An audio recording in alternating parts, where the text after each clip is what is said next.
the start of the 2019 season for the Crimson Storm and the Southern Arkansas Mule Riders.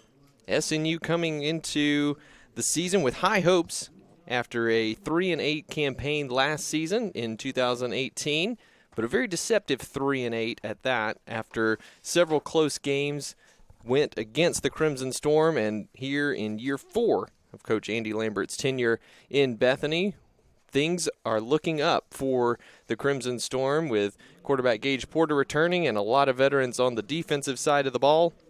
Should be a terrific season for the Crimson Storm with a lot of potential for good things down the road. And want to bring in our co-hosts for this evening's game. We'll be with you all season. I'm Luke McConnell on the play-by-play, and Landry Franks and Reese Carlson, both former SNU players, will be on the call with me this season. And guys, we got to talk to Coach Lambert a little bit earlier today, and Landry, you saw firsthand how things went last year at the end of the year.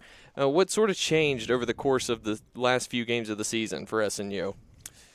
Luke, man, it's good to be back and glad to be with you. And, yeah, the end of the last season was, like you said, it was deceptive if you look at just the overall record. But I believe it was 2-4 in the 2-2 in the last 4 games. Quarterback change kind of late into the season, but a lot of momentum from the offense. Some big plays happening, just some creativity in the pocket, which opened up, possibilities on the defensive end to just have some motivation to get some turnovers. That won really 2 games, one against Northwestern and one against SWASU. Like you said, deceptive end to the season, but a good end to the season, and something I think SNU is really looking to keep that momentum going as they start their 2019 campaign.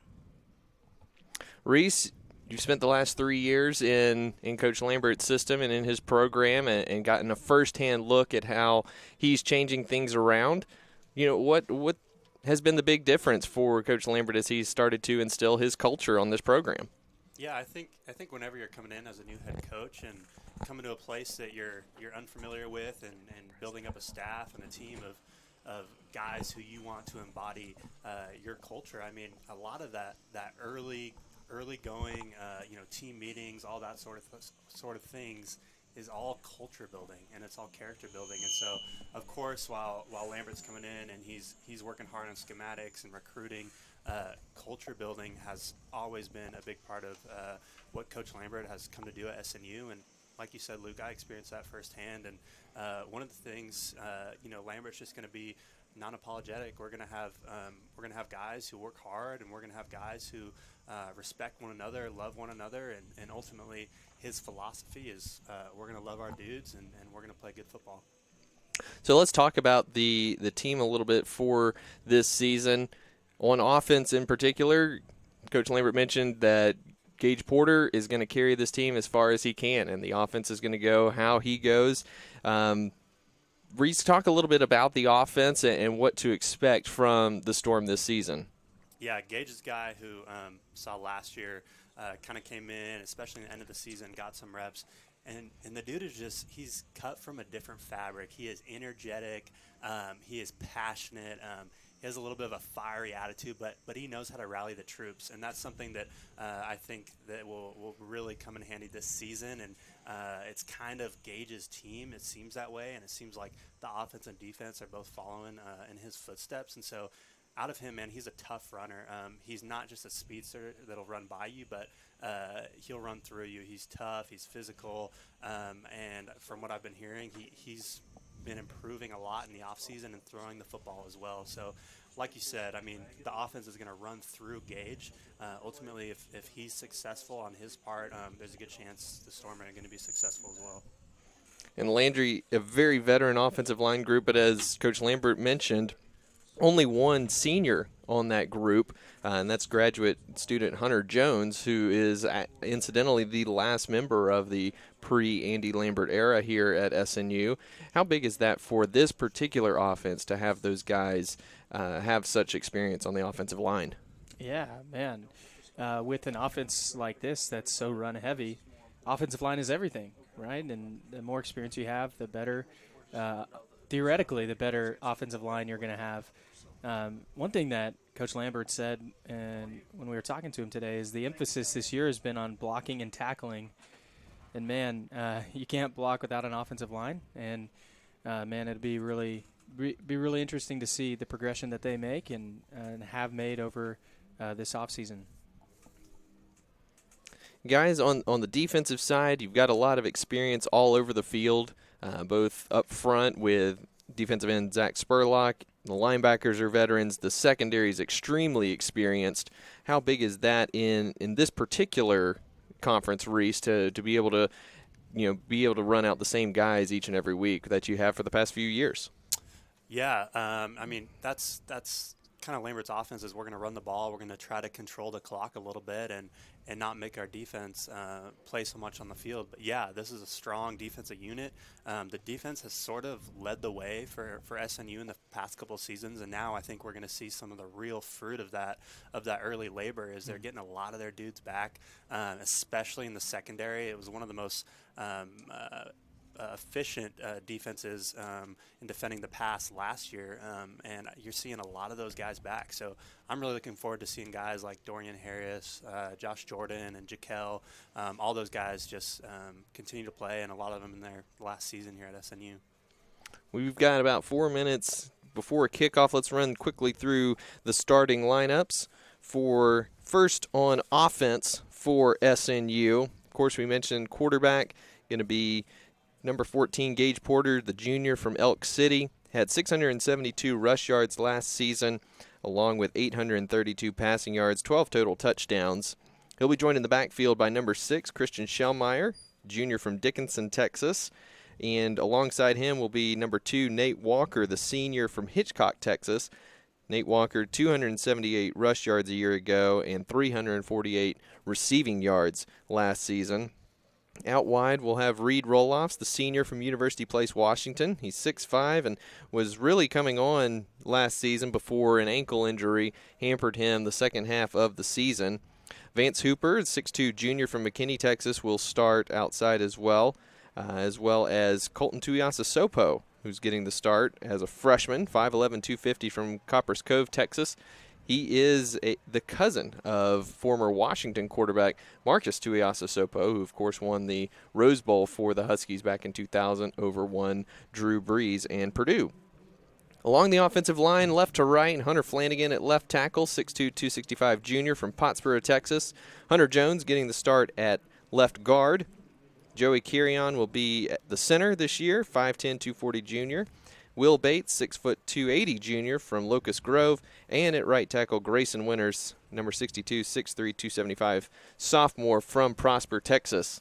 On the defensive side of things, SNU continues to employ their 3-4 defensive scheme. And up front, defensive end number 39, Ethan Spurlock, 6'3", senior from Temple, Oklahoma. In the middle will be Driston McCubbins, also a senior, converted offensive lineman is McCubbins, and Landon Walker on the right defensive end spot, 6'4" senior from Mineola, Kansas. At the linebacker positions, Noah Campbell, who's going to play a little bit all over the place.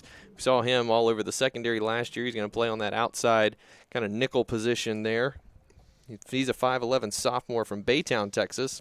Jake Hansen and Dylan Metter will be the linebackers in the middle, both juniors, as the Crimson Storm takes the field here at SNU Football Stadium. And out wide will be Angel Hernandez, the 6' junior. In the secondary, Dorian Harris, senior from Mansfield, Texas. At safety, Josh Jordan, 5'8", senior, also from Mansfield, Texas.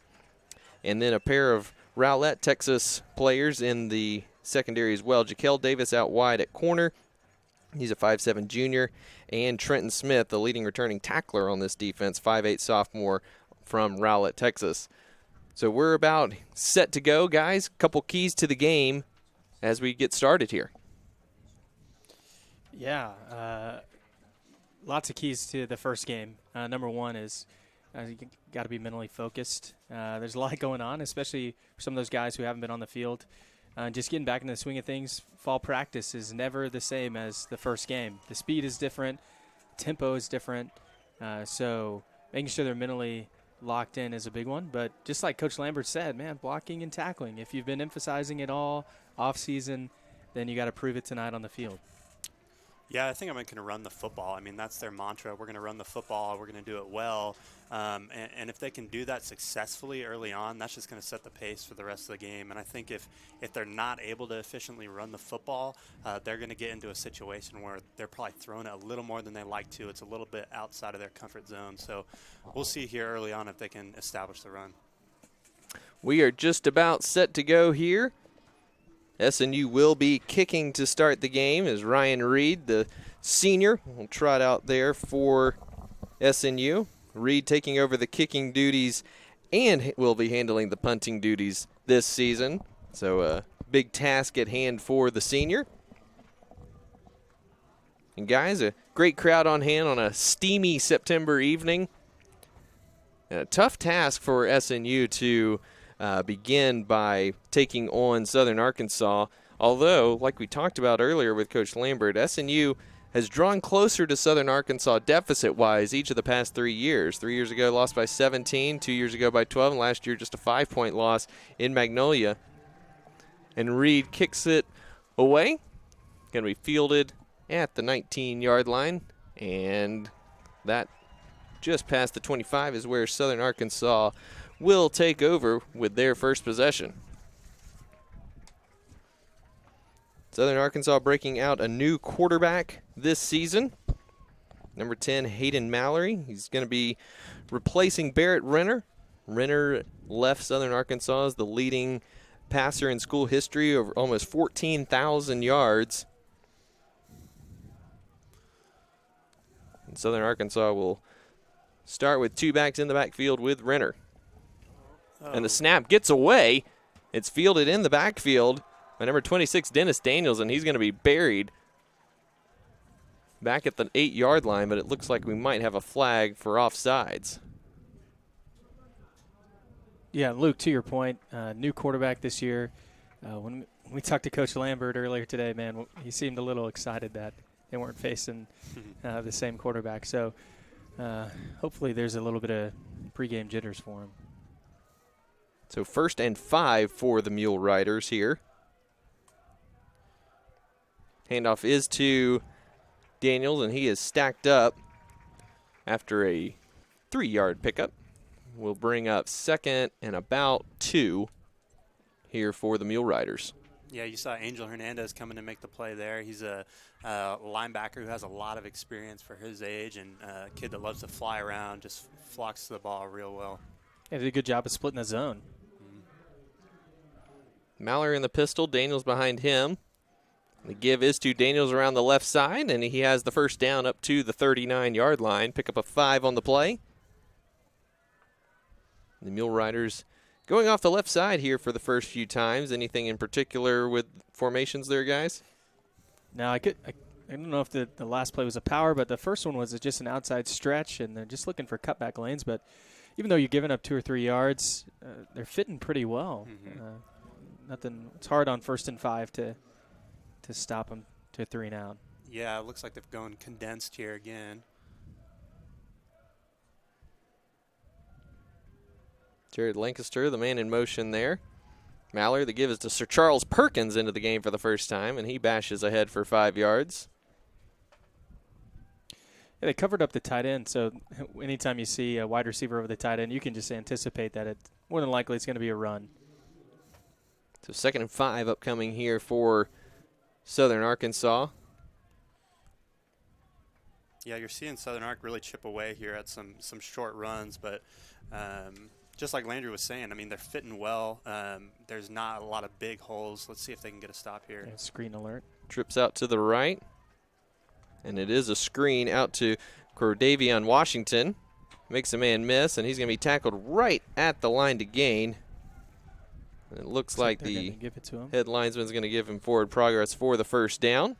Good pursuit there by the SNU defense. Yeah, anytime you see big old 38 out, spread out at the center formation, you can anticipate a screen, especially their formation was so much wider than it's been any other play so far. And then the back swung to the screen.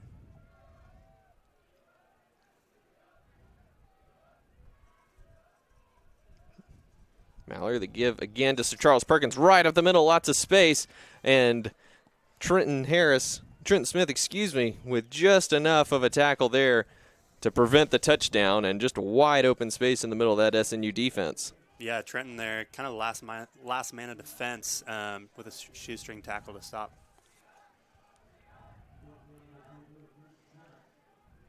So Southern Arkansas, 3 minutes and counting on their opening possession here, now at the SNU 33-yard line. 2 wideouts to the left side, and Perkins gets the handoff around the left side, slipped down, and the official is going to say that his knee touched the ground there for a loss of 1 back to the 34-yard line. Substitutions aplenty along the SNU defensive line. And, guys, that's one of the big things with the 3-4 defense. Being able to get penetration and pressure with those front 3 guys is vital for this defense. Yeah, absolutely. Opens up holes for linebackers to make plays, which is what you want. Which, as a defensive lineman, that's no fun sometimes.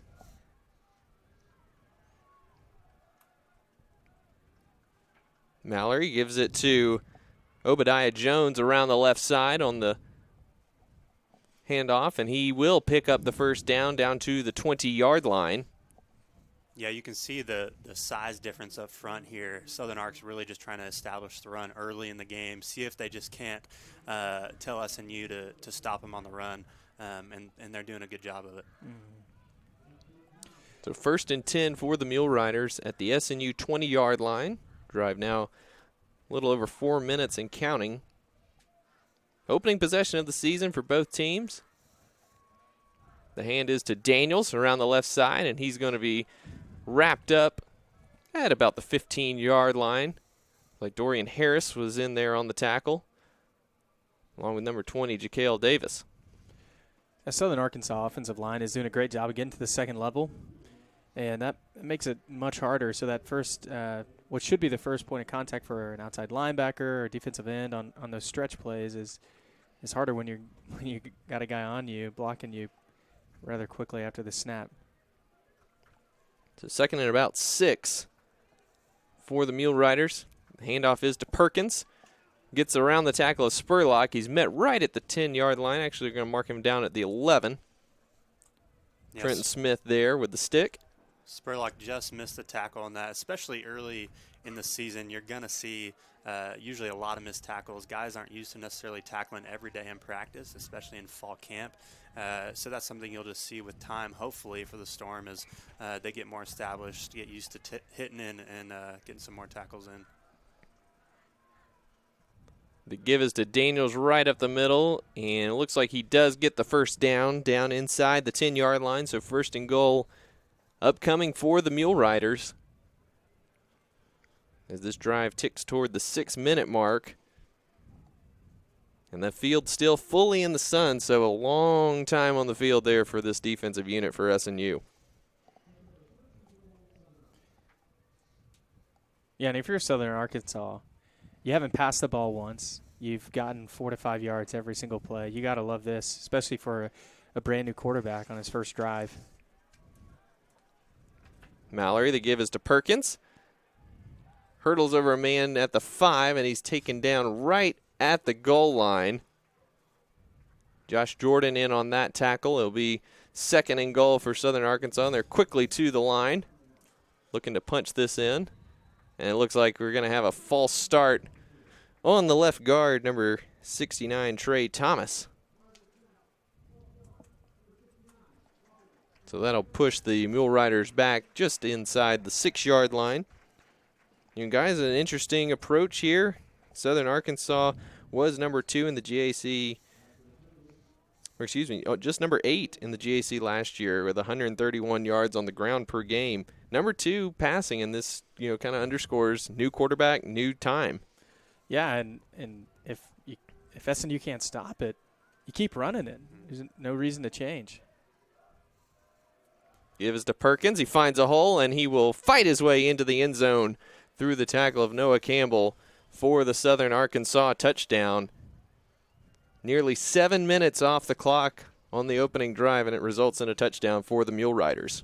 Yeah, and if you're Southern Arc, just like Landry was saying, I mean, that's exactly what you want. Of course, you want to score first drive, but to take that much time off the clock to methodically go down and just impose your will, especially on the ground, is exactly what they're looking for there. Austin Wilkerson on for the PAT, and it's up and good. 8:03 to go here in the first quarter. Southern Arkansas 7, SNU with their first offensive possession of the season coming up after the break. This is SNU football.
Welcome back to SNU Football Stadium. An opening march down the field for the Mule Riders results in a touchdown. 8:03 to go here in the first quarter. And guys, SNU offense coming up, and how important is it for SNU to at least sustain some sort of a drive already here in the first quarter after that methodical march from the Mule Riders? Yeah, obviously, if you're SNU, you feel a little bit like the wind just got knocked out of you, especially opening drive. First game of the season, you got a lot of jitters, so hopefully they can get something going. Wilkerson's kick is fielded by Reed Roloffs at about the 3-yard line. Cuts up the middle, and he's going to be taken down right about the 17-yard line. It seems like that oftentimes you hear people say that, oh man, just one block away from breaking a big one on a kickoff return, but really that guy for Southern Arkansas just barely snuck through there. Reed had quite the lane and a number of blockers in front of him, some green grass to run to. So Gage Porter coming out, the junior quarterback from Elk City, turned things around for SNU down the stretch last year, and Coach Lambert talked about how limiting turnovers will be the biggest thing for him. Tuiasa Sopo in motion. The give is to Christian Schellmeyer, right up the middle, maybe gets a yard. Tackled by a whole host of Mule Riders on that play. Yeah, on that one, Tuiasa Sopo is going to come across the motion. His job is to kick out that defensive end on the backside. Wasn't quite able to get him sealed. That dude ended up making the tackle. So 2nd and 9. Nate Walker, Vance Hooper out there at wide receiver positions. Porter takes the snap. Quick pass out to Reed Roloffs. Good spin move. Lost the ball, but it is going to be ruled incomplete there on the far side. We'll bring up 3rd down and 9. That seemed to be one thing Coach talked to us about today is the opportunity potentially for more passing from Southern Nazarene. Reed, correct me if I'm wrong, but wasn't often that there was a hitch route thrown on the first drive of a game. Yeah, and Reed's a guy that they would love to get the ball to. Talked about a little bit at the beginning, but someone they really thought and felt to have a big season last year. It didn't happen due to injuries, but hopefully this year we'll see that happen. Diamond formation in the backfield with Porter. Fakes the give, looking for some space on the outside. Gets up to the 25-yard line before he is taken down by number 99, Antonio Washington, the 6'1 junior from Marshall, Texas. 9.5 tackles for loss there, and that will bring on the punt unit for SNU. So a quick 3 and out for the Crimson Storm will give the ball right back to the Mule Riders. Yeah, and if you're the offense here, you gotta keep your head up. It's a long game, and especially first game, you come out offense, Southern Arc scores, offense goes 3 and out.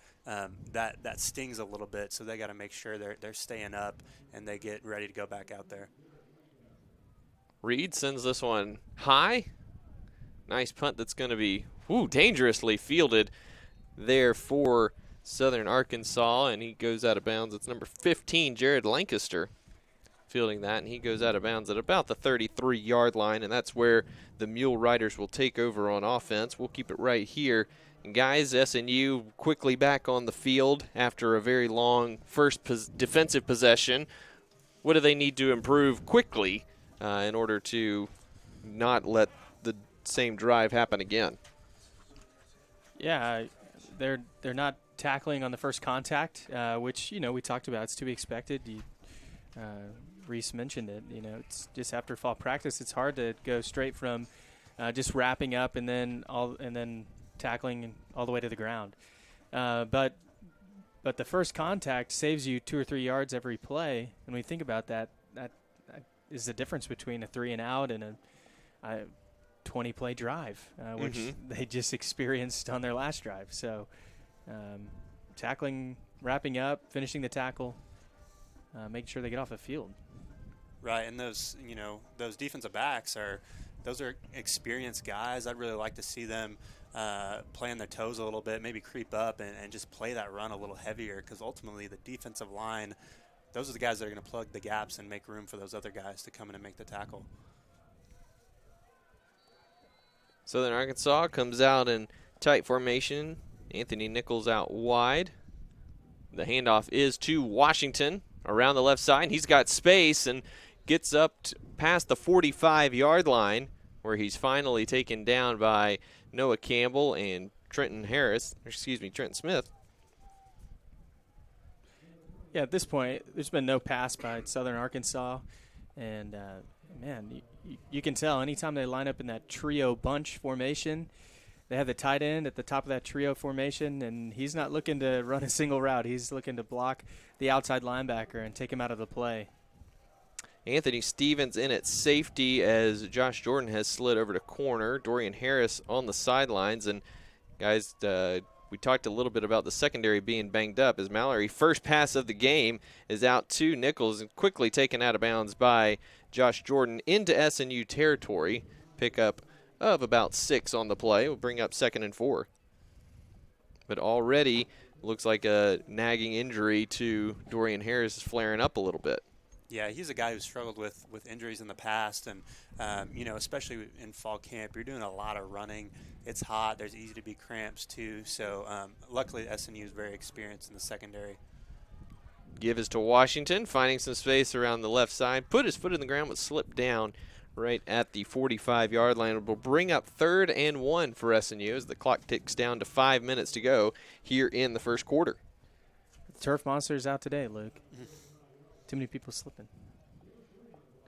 With how warm it is, wouldn't surprise me. The field's a little bit slick in that regard from humidity and things of that nature. 3rd and 1. Mallory gets the snap, gives it to Washington. He plows ahead for the first down. Pick up of 3. Down to about the 42-yard line. Number 25, Dylan Bauer, slow to get up for SNU.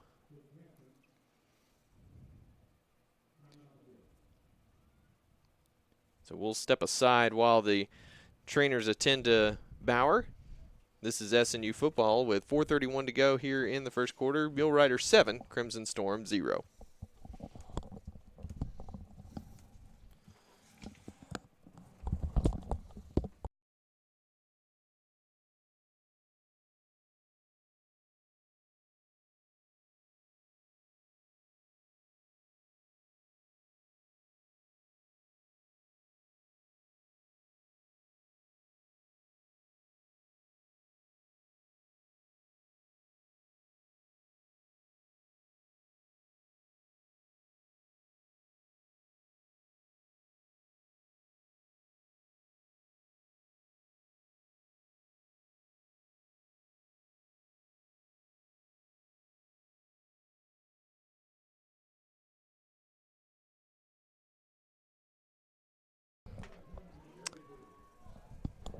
Welcome back. 1st and 10 for the Mule Riders here as Bauer walks off under his own power.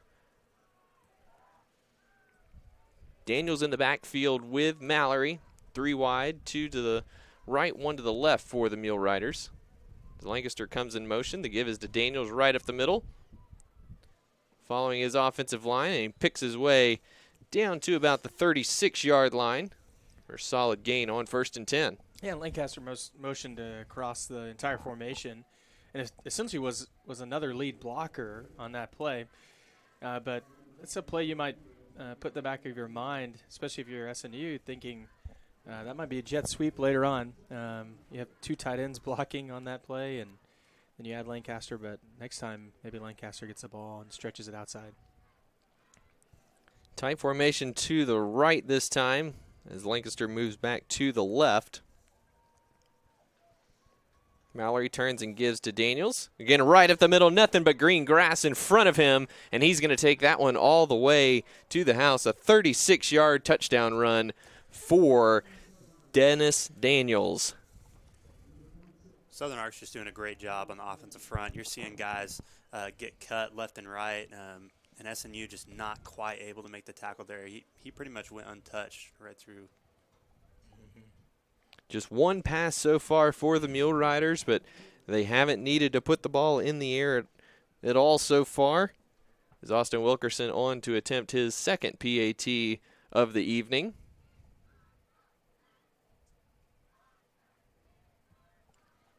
And it is up and true.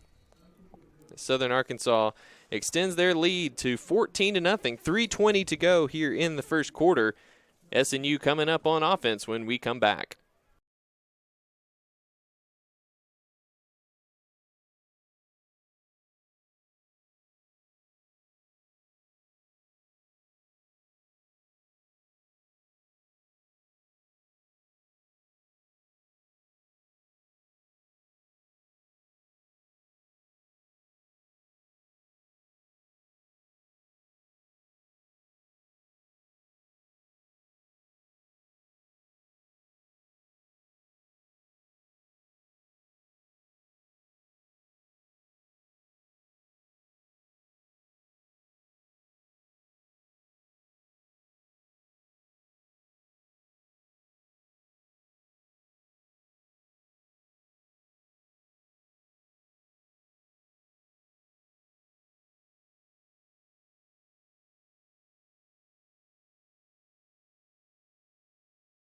To Southern Arkansas here in the first game of the 2019 season.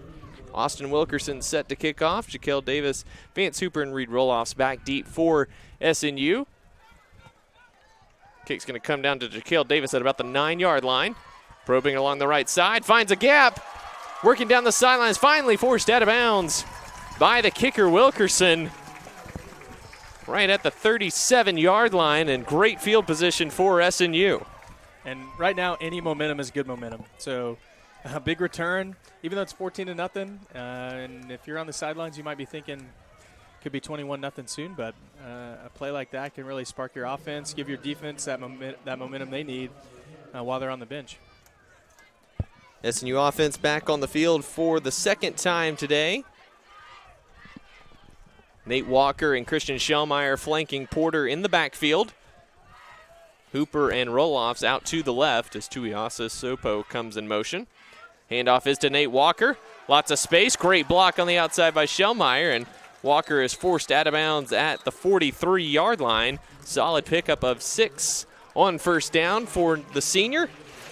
And you can expect to see that a lot from SNU. Speed out. I don't know, Reese, you might know the better term for that, but just get Nate Walker into space and let something happen. But it was a great block by the slot receiver, too. Take his first tackler out of the play. Yeah, Schellmeyer there with the cut block. That was the big question with this offense. Where are all those blocks going to come without Daniel Ramos back? And Schellmeyer just did a great job of picking up that guy with the cut block. 4 wide here for SNU on 2nd and 4. Porter looking to the right, now scrambling. Flag comes down in the backfield as Porter looked like he actually lost the ball as he was diving toward the sideline. The flag in the offensive backfield. Looks like this might be going against the Crimson Storm. Yeah, Porter rolling out there. It looks like he was trying to hit Reed Roloffs on a little out route. Pretty covered, looked to scramble, and maybe just picked up a few. Officials conferring with Southern Arkansas if they want to accept the penalty or not.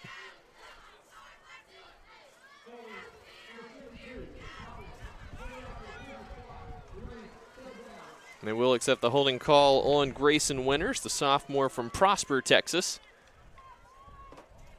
So that will bring up 2nd down and 14 back at the 33-yard line. We're seeing what happens if SNU gets the ball to the perimeter, though. Good things happen with their speedster guys, and if they can get good blocks on the edge, they can get some momentum. 3 wide to the left as Shellmeyer rolls that way as well. Porter looking for space up the middle.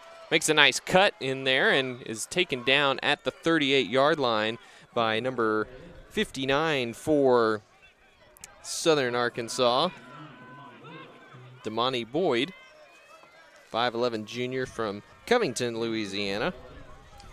And Southern Arkansas's coaching staff pretty furious on that last play. It did look, draws, it's hard to tell, but looked like Carry On got away with a little bit of a hold, but it sprung Porter free for 8 yards.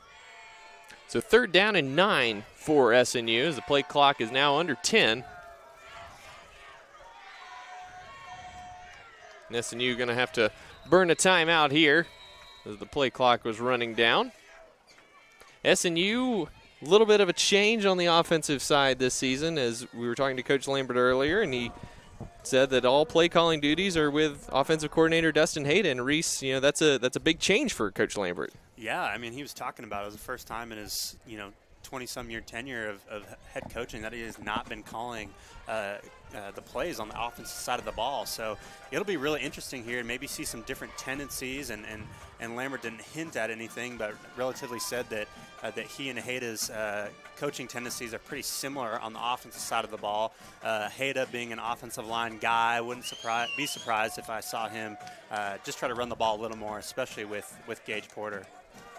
It's always fascinating to hear him admit that I still don't know really what to do at times. Do I spend more time with the defense? Do I still favor the offense? And, the little things that you have to figure out as you go along in your coaching career. Right. So 39 here, 1:36 to go in the first quarter. SNU trailing 14-0 to Southern Arkansas. And 3 wide receivers to the left. Porter rolls that way. Has a wide open man. Reed Roloffs down the sideline. He's got it. It's a foot race. Roloffs with a stiff arm, and he breaks free. And he dives and scores. What a play by Reed Roloffs. Stiff-armed a tackler and then dove for the end zone to cut the deficit in half.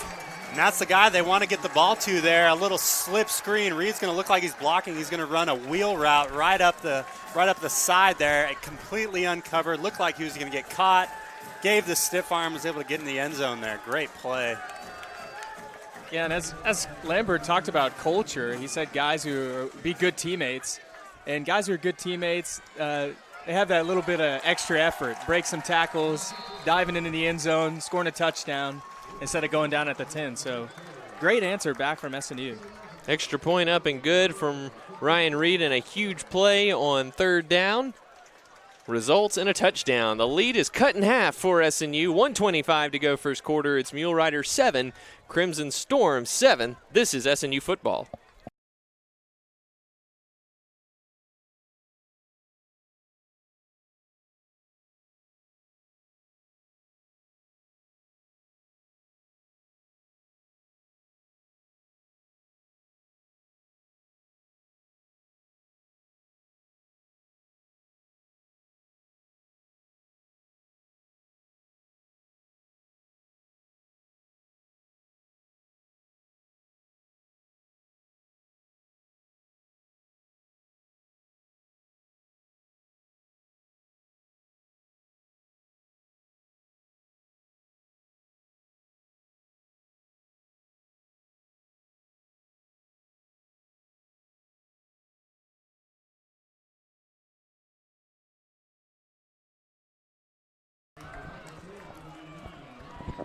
Welcome back to SNU Football Stadium. Ryan Reed, the kickoff, sends it deep. It's going to be corralled by Jeldon Parrish. He's going to be stacked up right at the 30-yard line. A short kickoff for Reed there, and SNU will come back out on defense. Now trailing just 14-7 with 1:20 to go here in the first quarter. And guys, a big momentum play like that certainly can bleed over to the defensive side of things as well. Yeah, I mean, you can just hear it. Sideline sounds different. The fans sound a little different. Even though you're down 14-7 here, with a big play like that, it doesn't necessarily feel like you're still down. And hopefully that'll give some of the defense momentum here. Yeah, it gives them that extra burst of energy, too. When you're tired, when it's hot, it's nice to have some energy. Mallory, the give to Sir Charles Perkins. And he's got some space. Flag down in the backfield. Perkins picks up 11 on the run, but this one's coming back with a holding call in the backfield. Yeah, it seemed like there were 2 holding penalties on that. Noah Campbell, the outside linebacker, was in great position and was trying to make a step towards the ball and was getting held by a wide receiver. So I'm sure Coach Lambert will be in the sideline judge's ear all night about that stuff. So the 10-yard penalty backs it up to the 20-yard line, where it'll be 1st and 20. Dorian Harris back out there for SNU. Now Trenton Smith on the sidelines with the trainer. So musical chairs in the defensive backfield right now for SNU. Yeah, you got Josh Johnson there playing a little bit, a kid who didn't play a whole lot last year, but real athletic kid, and they're real high on him. Mallory dumps it off to Sir Charles Perkins. A lot of space in front of him, and he slips down at the 24-yard line just to pick up a 4 there. Perkins had a lot of space as the second level had backed off considerably for SNU, but fortunate to see Perkins slip down there. Yeah, and Mallory hits a check down really early in that route concept. It almost looked like it was designed, but there was no one blocking for him, so it wasn't a screen. But maybe it's just first game jitters for the new quarterback. Empty backfield for Southern Arkansas. 3 receivers left, 2 to the right. Mallory back to pass, plenty of time. Now getting pressure from Landon Walker, and he chases him down for the sack back at the 17-yard line. Landon Walker, great play. He's a baseball kid at SNU, has never played a snap of college football until today. Played a little 8-man football in high school, and he's here making plays in his first collegiate game with that sack. And it looked like he was rounding the bases trying to get that sack, man. He had that extra little burst. And that's how the first quarter will end. Momentum on the Crimson Storm side when we come back for the start of the second quarter. 1 quarter in the books. Mule Riders 14, SNU 7. We'll be right back after this.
Trailing 14-7 as we start the second quarter.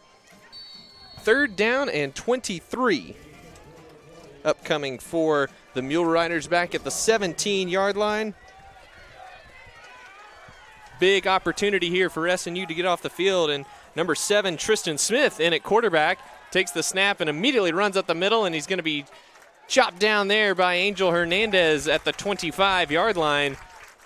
Great stop by the SNU defense, aided by the holding penalty on 1st down, and that will force the first punt of the evening for the Mule Riders. Yeah, momentum definitely SNU, like we've been saying the last couple of plays, and getting a score like that and then to get the ball right back in your hands, SNU defense has got to be feeling pretty good. Reed Roloffs back deep to receive the punt from Southern Arkansas's punter here. Sends it away. Beautiful spiraling kick. Sends Roloffs back to the 27-yard line where he makes a fair catch. And a 48-yard punt there will give SNU decent starting field position at their own 27-yard line. What you love about them running that fake slip screen is it makes Southern Arkansas be concerned with the passing game. So whereas if you can't run and you can't pass, you can just load the box. If you're Southern Arkansas, now they have to be more aware of the passing game, even on a fake slip screen. So what that does is potentially it opens the running game, make those holes a little bit bigger. Maybe you have your linebackers spread out too much. We might see the Crimson Storm moving the ball a little bit more. Running through the first quarter stats here during the break. 8 first downs for Southern Arkansas, 138 yards on 20 plays, just shy of 7 yards per play. SNU, courtesy of the 62-yard touchdown from Porter to Roloffs, 6 plays, 80 yards, and all things considered, SNU very fortunate to only be down 14-7, and with the ball and a little bit of momentum on their side. Right, and like Landry is saying, if I'm Southern Ark, I'm not coming into this game thinking I got to stop the pass, but with that one play, especially from a statistical standpoint, you're thinking, okay, SNU could very well come back with something like that. Nate Walker in motion to the left side. Porter looking that way. Quick screen out to Roloffs. Tries to jump through a couple Southern Arkansas defenders, but picks up 3 out to the 30-yard line. Yeah, it'll be interesting to see if they can't get the bubble going here. Blocking the perimeter with SNU, they feel like that they have guys on the outside, guys like Reed Roloffs, guys like Vance Hooper, who can match up better physically than maybe inside the trenches. And so you saw there, Reed was able to make something out of nothing. Yeah, and it was good blocking too. Unfortunately, one of the corners got blocked one of the safe number 3, Brock Floyd, got blocked into the option pitch to Roloffs. Lost the football, and it's recovered by Southern Arkansas at the SNU 30-yard line. Roloffs nearly out of bounds, but lost the football right on the sidelines, and it took an unfortunate hop for SNU by staying in bounds, and the Mule Riders in business at the SNU 30. Yeah, and Reed's not a guy who's going to go down with one tackle. He wants to stay up. He wants to see if he can't make a play. And so sometimes you pay the price by staying up for that extra lick. And one of the things that's just characteristic of an SNU team I'm watching right now is countless guys come up and knock Reed on the head, tell him stay up. And that's just what Lambert has bred here at SNU. And so they need Reed ready to be back in the game. We're going to get a false start here on Southern Arkansas. This might be the ever elusive false start on the center. Yep, believe that is going to be the case. Actually, I believe they got the right tackle there, Austin Patricia. And we talked about the veteran play of SNU's offensive line. Southern Arkansas right there as well. Several guys last year on the 2 deep starting. Mallory going deep, looking for number 9, Mylek Darty down the sidelines, and that one falls incomplete. Yeah, fake the QB draw and double move on the outside. Man, great coverage. Didn't bite on either of the moves. Got his eyes around when the ball was in the air and made a good play. And really a great throw, too. Right on the outside. If that receiver is just able to get a little more separation, he probably makes that play. Number 27, Cameron Wells into the game at cornerback for SNU. Mallory hits Washington on the slip screen, and he's going to be chopped down at about the 30-yard line by Jaquel Davis, getting a long arm out there. But yeah, we are going to have a penalty here. Looks like a hold on Josh, or Josh Johnson was held on the outside. Looked like by 2 Southern Arkansas. Offside. Oh, man. Well, Luke, sometimes you say things on the radio and you're wrong. So, like Josh Johnson was still the party involved. Just the penalty was against him for being lined up in the neutral zone there. So that makes it 2nd and 10 now from the 29-yard line of SNU. 3 wide receivers to the right. Tight end on the left side of the formation for Southern Arkansas. The give is to Washington. Finds a big hole on the right side.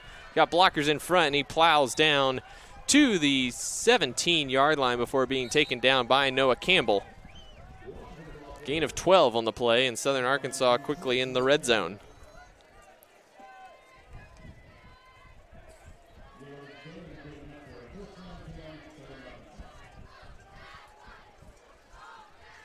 Southern Arkansas in position here to extend the lead. Already leading 14-7, 12:20 to go here in the second quarter. Stack formation to the left side. Now Lancaster goes back in motion to the right. Mallard gives to Washington, picking his way down to the 11-12-yard line before he is taken down by Jake Hansen. Yeah, good tackle there by Hansen, and you're not going to see a ton of single solo tackles. This SNU defense is going to fly to the ball, especially with some lighter guys. They don't have a lot of big dudes. They're going to gang together and just try to make some group tackles like you saw there. So 2nd and 6. Give is to Washington once again, and he is met at the line of scrimmage and just got back there. Dylan Bauer flying in to help make the play there along with Landon Walker. Yeah, and 3rd and 5 right here. One thing Coach Lambert talked to us about is getting off the field on these 3rd and 5s. You know, this is probably the first time we've seen a 3rd and manageable for the defense all day today. That wasn't a 3rd and long or a 3rd and short. So we'll see if the defense can get off the field right here. Tight formation here for the Mule Riders. Fakes the pitch. Hernandez chasing Mallard in the throwaway, nearly picked off by Dorian Harris, but excellent discipline by Angel Hernandez there on the outside. Yeah, they were trying to get the ball to tight end 36 there. I'm not sure if he was the route they were initially intending to get the ball to. Seems like more of a blocking guy so far, but he threw it to him. Good coverage and not able to make the play. I think we're beginning to see that Southern Arkansas's coaching staff may not have the utmost trust in their new quarterback, Mallory, yet. Certainly seems to be the case. Austin Wilkerson on for the 29-yard field goal. Sends it up, and it is good for the Mule Riders, who extend their lead to 17-7, 10:52 to go before halftime. We will step aside, and when we come back, SNU back on offense, looking to cut into the deficit. This is SNU football.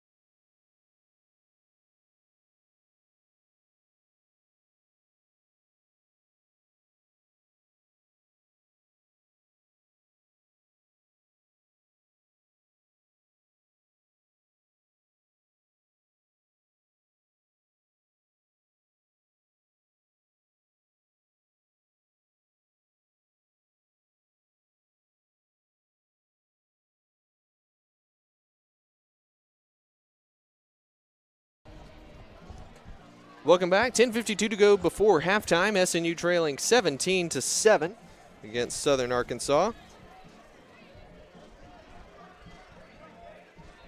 SNU righted the ship a little bit since the 2 opening drives for Southern Arkansas went straight down the field, all on the ground, but still trail by 10. SNU's points coming courtesy of a 62-yard touchdown pass from Gage Porter to Reed Roloffs. Austin Wilkerson set to kick. Hooper, Davis, and Roloffs back deep for SNU. Going to be roll-offs. Fielding this one at about the 2. Moving up the right side and is clotheslined there at the 19-yard line. The number 30, Trey Williams for Southern Arkansas. And looked like roll-offs had a hole until Williams' arm came out of nowhere and wrapped around his neck. Yeah. Neck or face mask, hard to tell from up here, but refs seem to think neck. It's just a middle wedge on the kickoff return, and it looks sloppy until it's a touchdown, and it looks really nice. Colby Branch out on the field for the first time for SNU. Or he was, and then he came right back off. Just kidding. Nate Walker in motion. Quick screen out to Vance Hooper, who makes a tremendous hands catch. Porter got that ball out very quickly, and Hooper was right on the money to make that catch. Yeah, it's good defense by Levante White, too, man. He was downhill as soon as that ball was thrown. I think he knew the ball was in the air before the wide receiver did, but great placement by Porter to put it outside to where only his guy could get it. Yeah. Pick up a 5 on the play, 2nd and 5 for SNU. Hooper's a guy that definitely want to get more involved. He saw some flashes last year, just a real strong kid, fast, and so hopefully get him more involved as the game goes on. Quick pass out to Walker. Has to go high to get it, and that allows number 33 for Southern Arkansas to get in and make that tackle. Stacy Lawrence in the backfield drops Walker for a loss of 5.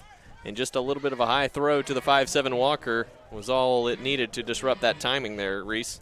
Yeah, the bubble game we talked about earlier, trying to get going a little bit, and that blocking on the perimeter is just so crucial. Even though it was a high pass, if he comes down with it normally, I still don't know if he gets yards out of it. 3 wide receivers to the right. Porter rolling that way, looking down the field and throws that one short. And Hooper's shoulder pads out of his jersey. No flag on the play for holding. And that's a quick 3 and out for SNU, and Ryan Reed on to punt for the Crimson Storm. It looked like Porter didn't really have a grip on that when he let it go.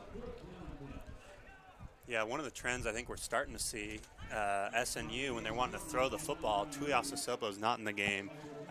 They're wanting to go open a lot more with Dalton Sanders in, kind of playing that tight end split out position. And that whole series they were throwing the football, and Tuiasosopo's not in the game.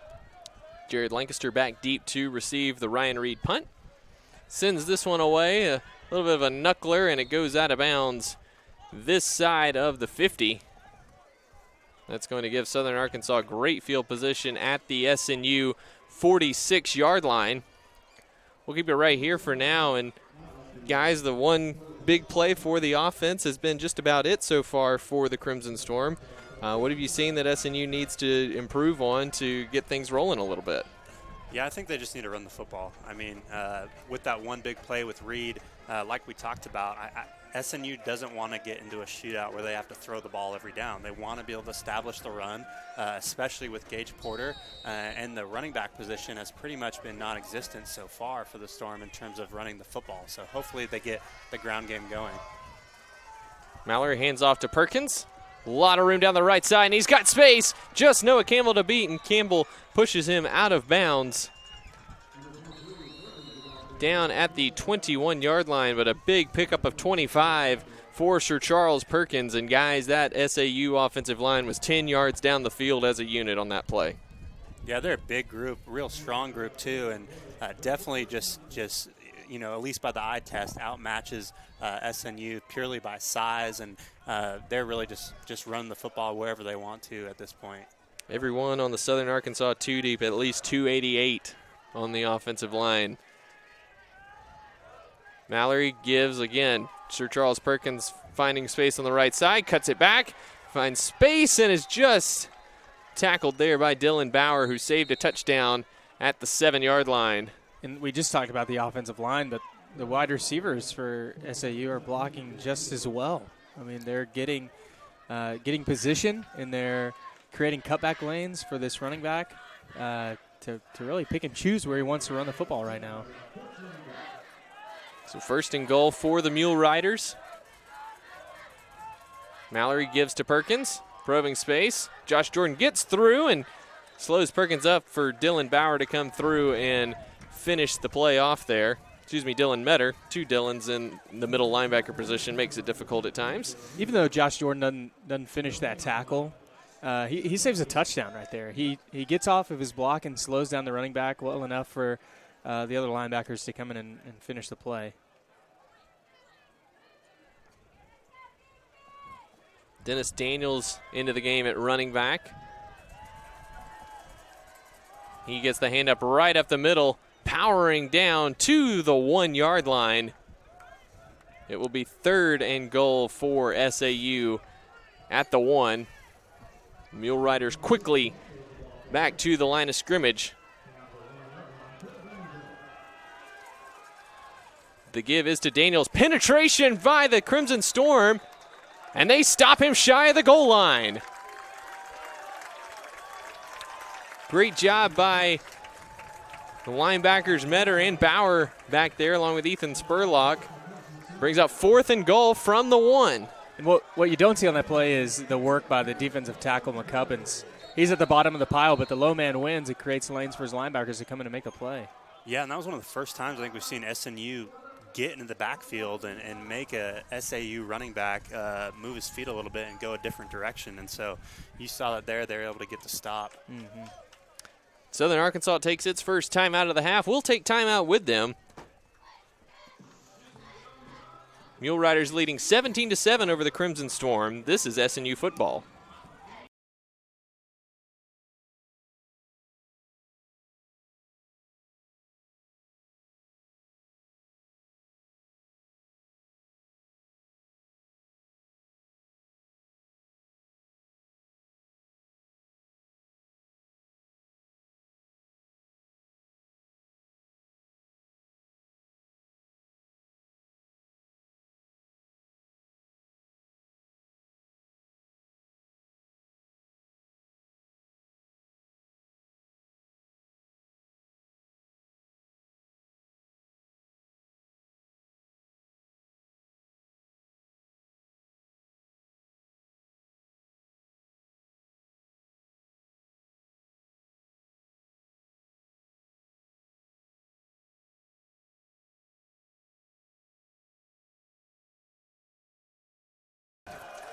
Welcome back. 4th and goal for Southern Arkansas at the 1-yard line. SNU with a huge opportunity here. Bobbled snap. Perkins is able to spin into the end zone to give the Mule Riders their 3rd touchdown of the game.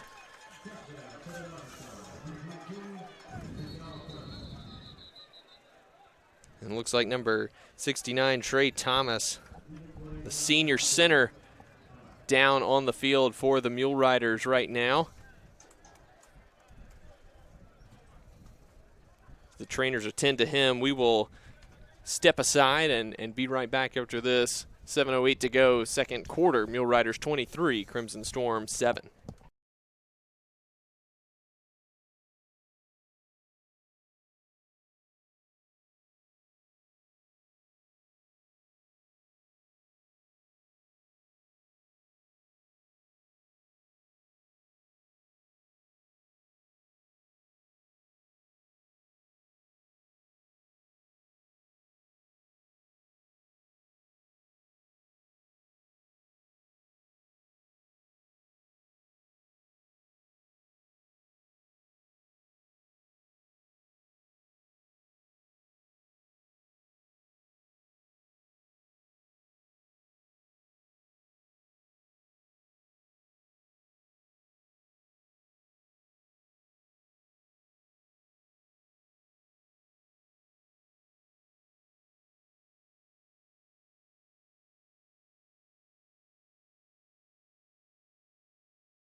Thomas being helped off the field.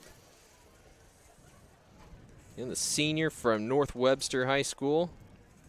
6'4", 310, not the way you want to start your senior season. Absolutely not. Getting a lower body injury like that. Yeah, and if you're SNU, that's just a tough drive.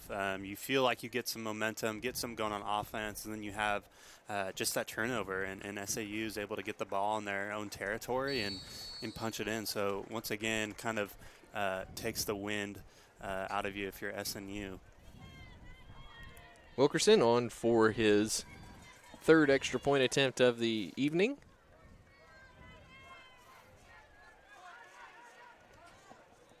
This one is true as well to extend the lead to 24-7. 7:08 to go before halftime. And again, guys, SNU in a bit of a hole, and Southern Arkansas really just flexing its muscles so far on both sides of the ball, especially along the line of scrimmage. Yeah, absolutely. The interesting thing, though, is there have been quite a few gifts given to Southern Arkansas on the last two drives, right? So they kick a field goal because of a fumble on the 25, and then which SNU defense stood tall. And SNU defense holds them to a third and one, and it almost came to a fourth down on this last drive. But it all starts with a bad punt out of bounds in SNU's territory at the 40. So you can't gift a good team things like this. But it also makes a lead. When you think about the lead, if you're just now watching, you think, man, this game's already over. But in a number of ways, SNU's not out of the game by any means. A touchdown right here before halftime could change the outlook of the game. Wilkerson back to kick. Noah Turbyville out there now for SNU to receive this kick along with Davis and Vance Hooper.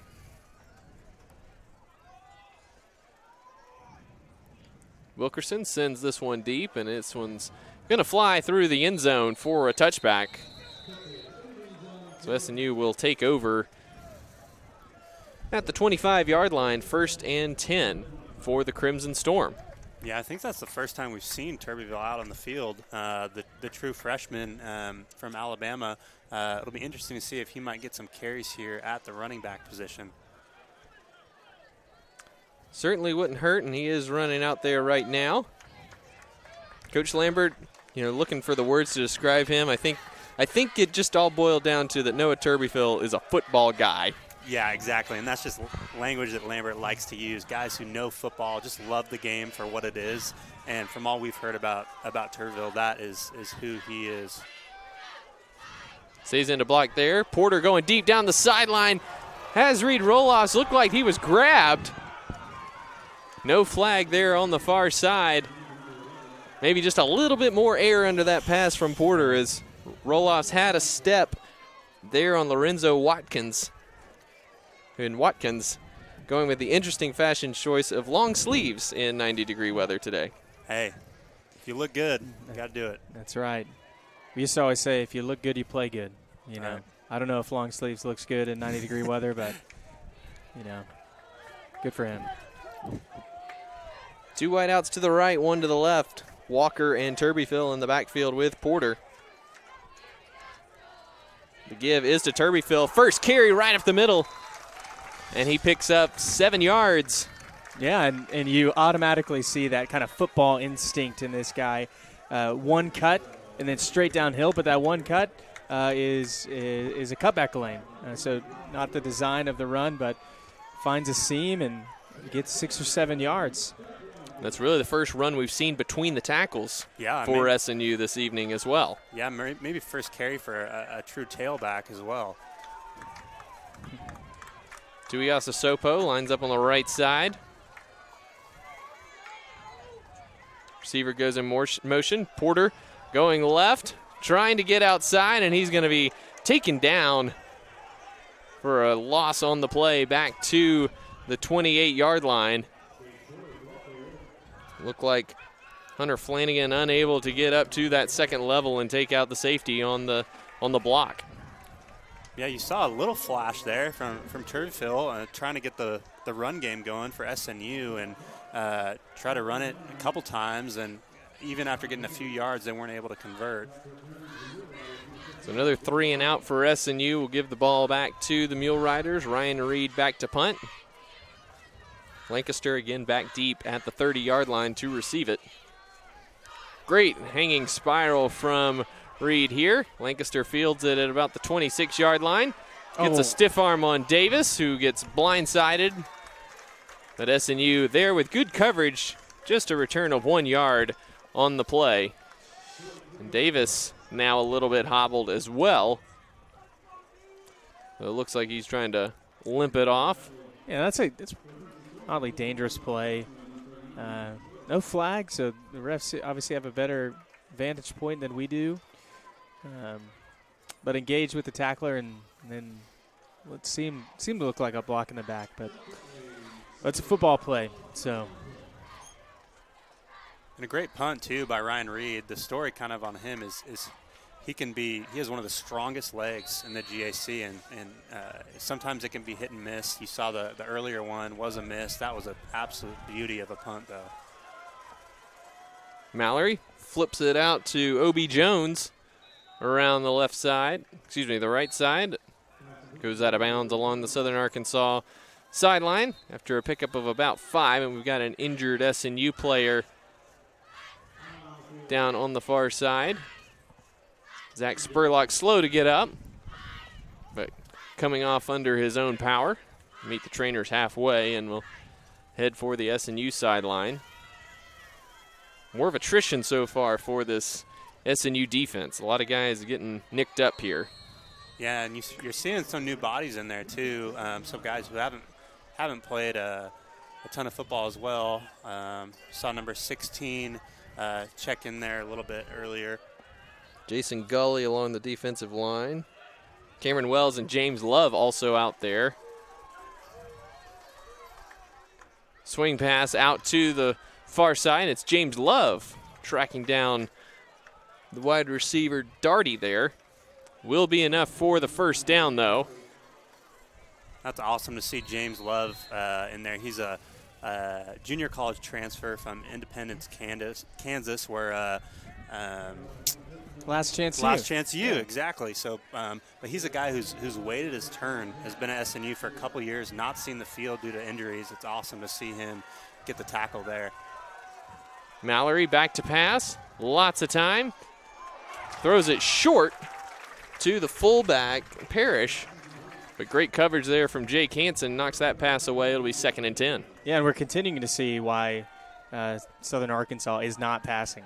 It's bad decision after bad decision by Mallory. You know, it's a first game, and I'm sure he has jitters and is just trying to make the reads he's been practicing. But SNU's taking advantage of it when they are passing. I wonder what we might see in the second half, maybe more people in the box to try to stop the run. 2nd and 10 for the Mule Riders. The give is to Dennis Daniels, and he carries tacklers helped by his offensive line all the way up to midfield. Pickup of 13 yards on the play, and as we tick down toward 4 minutes to go here in the half, big run nets a first down for the Mule Riders. Southern Arkansas very liberal in their substitutions in the backfield. Washington back there now, Cordavian Washington, the redshirt freshman. Mallory rolling to the right, looking downfield, and woefully underthrows Darty. That'll bring up 2nd and 10.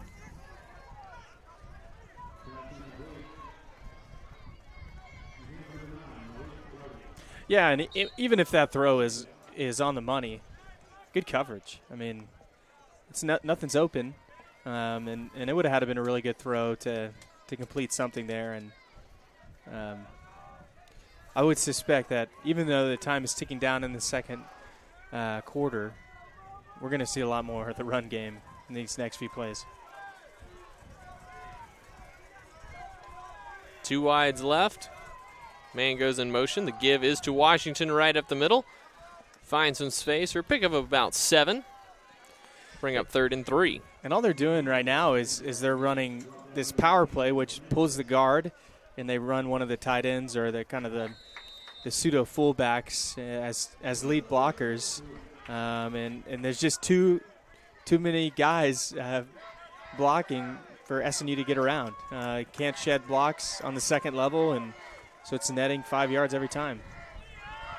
Big 3rd down here for the SNU defense. Southern Arkansas at the SNU 43-yard line. Mallory with the option look to the right. Manages to keep his feet long enough to dive across the 40 for the first down. Jake Hansen had an opportunity to make that tackle, but Mallory put his foot in the ground and was able to dive past the attempt for the first down. And it is interesting seeing Southern Arkansas try to throw the football a little more. Even on, you saw last drive, throw it on first down. A team who has had no trouble at all running the football still seems to try to find their DNA in throwing the football and try to get Mallory going a little bit. So 1st and 10 at the SNU 39-yard line. Play action pass. Mallory going down the sideline. He's got Lancaster, and it's, in and out of the hands of Noah Campbell, and Lancaster catches the touchdown on the deflection. How unlucky can you get there? That is flashback from last season. I mean, perfect defense. Seemed like it was cover 2 or maybe cover 1. The safety gets over and times this ball perfectly. And even high points the football. Just goes in and out of his hands right into Lancaster's hands. Terribly unlucky. If you remember the Georgia-Auburn play from 2013, that is what just happened. Yes. To a T. Wilkerson on for the extra point, and he puts that through, and the lead extends to Southern Arkansas 31, SNU 7, 2:24 to go before halftime. We will step aside. When we come back, SNU looking to cut into the lead. This is SNU football.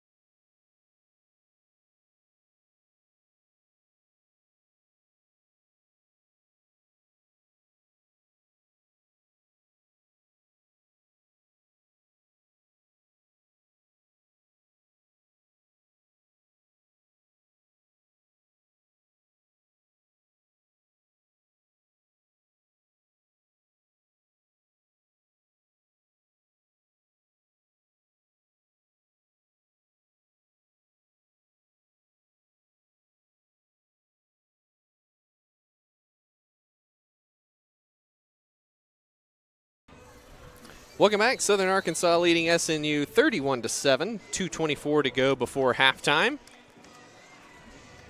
Austin Wilkerson set to kick it deep to Vance Hooper, Jaquel Davis, and Noah Turbyfill. And it is going to be Turbyfill along the sideline, fields it at the 1. Makes a man miss, makes another man miss, and gets past the 20-yard line. Nice job by Turbyfill there on the return. So SNU at the 22-yard line with 2:17 to go. Have 2 timeouts remaining and in desperate need of production in any form on the offensive side to get things rolling in their favor. Interesting having Turbyfill back there at kick return. Not your prototypical return man.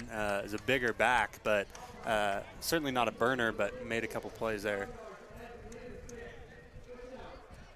And offsides on Southern Arkansas on the kickoff will add 5 yards of field position here for the Crimson Storm.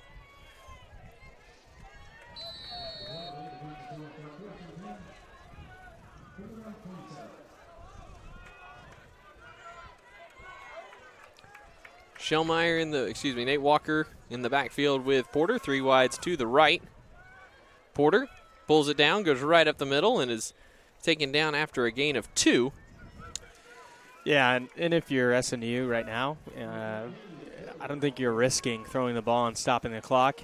You're going to make Southern Arkansas use their timeouts and try to keep your defense off the field, even though there's only 2 minutes left. You want to give the ball back to the team who has a momentum. Almost a get in the locker room and reassess type situation here. And SNU will start the second half with the ball. So more than content with just to let this half expire and live to fight another half. Porter, again, trying to get up the middle, bounces it outside, and he's taken down in the backfield. The number 31, DeMarcus Puig, coming up from his safety position. They're going to flash Turbeville out to the flat there, give a screen look, but ultimately that's a design run for Gage Porter to try to get to the edge there and beat that end around. Loss of 3 brings up 3rd and 11 for the Crimson Storm. So we're now under a minute to go here in the first half. Yeah.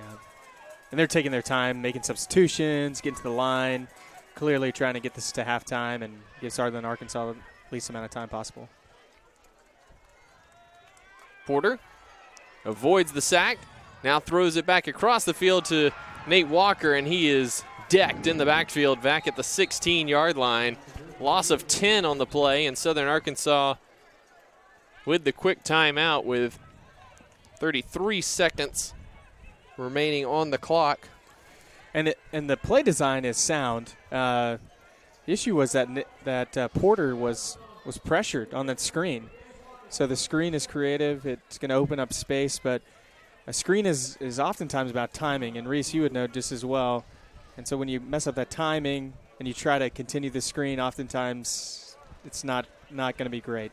Yeah, and probably Gage saw Lambert go over and talk to him. Probably conversation, something around the lines of just don't throw the screen when it's broken. Throwing the ball across your body on the run to a scattered, covered Nate Walker is going to create a lot of havoc.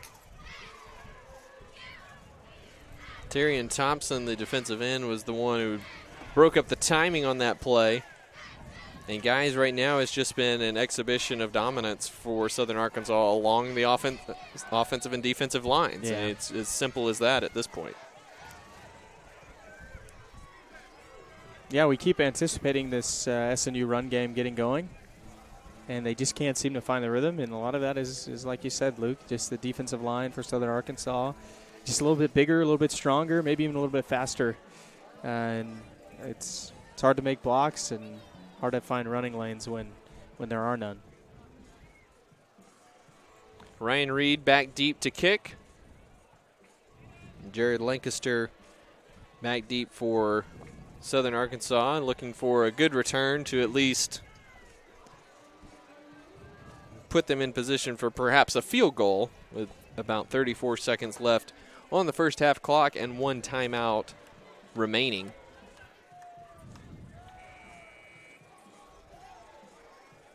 So we're all set for action here. Reed standing at his 3-yard line. Southern Arkansas is trying to set up a return here. Good high hanging kick. Forces Lancaster to take a fair catch at the 43-yard line.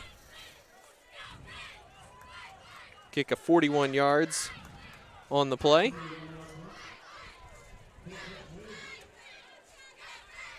Southern Arkansas will take over right there at their own 43-yard line. 28 seconds on the clock and 1 timeout. Yeah, Southern Arkansas, clearly, if you're coaching Southern Arkansas, you got to take the timeout. You want the ball back. Anything can happen. Just Mallory's play, we'll see if they even, surely they're going to pass, but we'll see what happens. Washington and Jones. Jones takes the handoff and looking to throw deep. Instead, he's going to be forced out of bounds at the 47-yard line by Angel Hernandez. Good coverage and discipline on the back half of the SNU defense there. Yeah, absolutely. Yeah, trying to do a reverse pass there, and 2 guys just running go patterns at the bottom of the field, and SNU defensive backs doing a great job of keeping that covered and not biting on the reverse. So it brings up 2nd and 6 after the 4-yard gain from Jones. 2 wideouts to either side here for Southern Arkansas.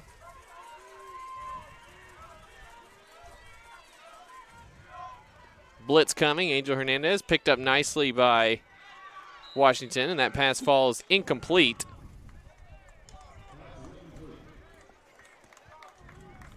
So it'll be 3rd down and 6 for the Mule Riders.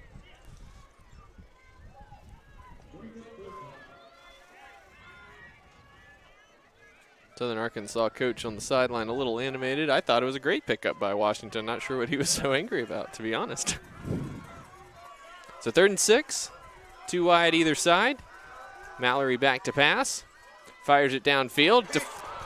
Incomplete off the hands of Darty and hung in the air for a little while. Yeah, and the Mallory throws a great pass on the comeback route. I'm sure they're thinking get a first down, get in field goal position, and it just slips right through Darty's hands, almost into the hands of an SNU football player, but falls to the turf and 3 and out. So 11 seconds to go here in the first half. No harm, no foul on SNU giving the ball back to Southern Arkansas. As Alfonso De Leon on to punt for the 2nd time this evening.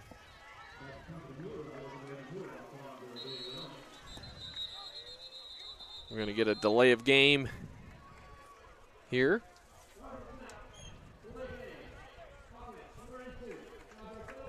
Gives punter a little bit more space to hang one up there.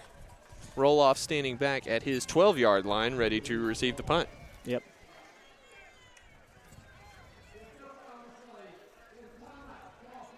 Oh, and the line judge overrules the penalty as Southern Arkansas will take a timeout. And guys, just looking ahead to halftime, we'll break down the first half and talk about what SNU needs to do. But a bit of a preview for that. What sort of alternative is there when you're being dominated at the line of scrimmage like SNU has been tonight?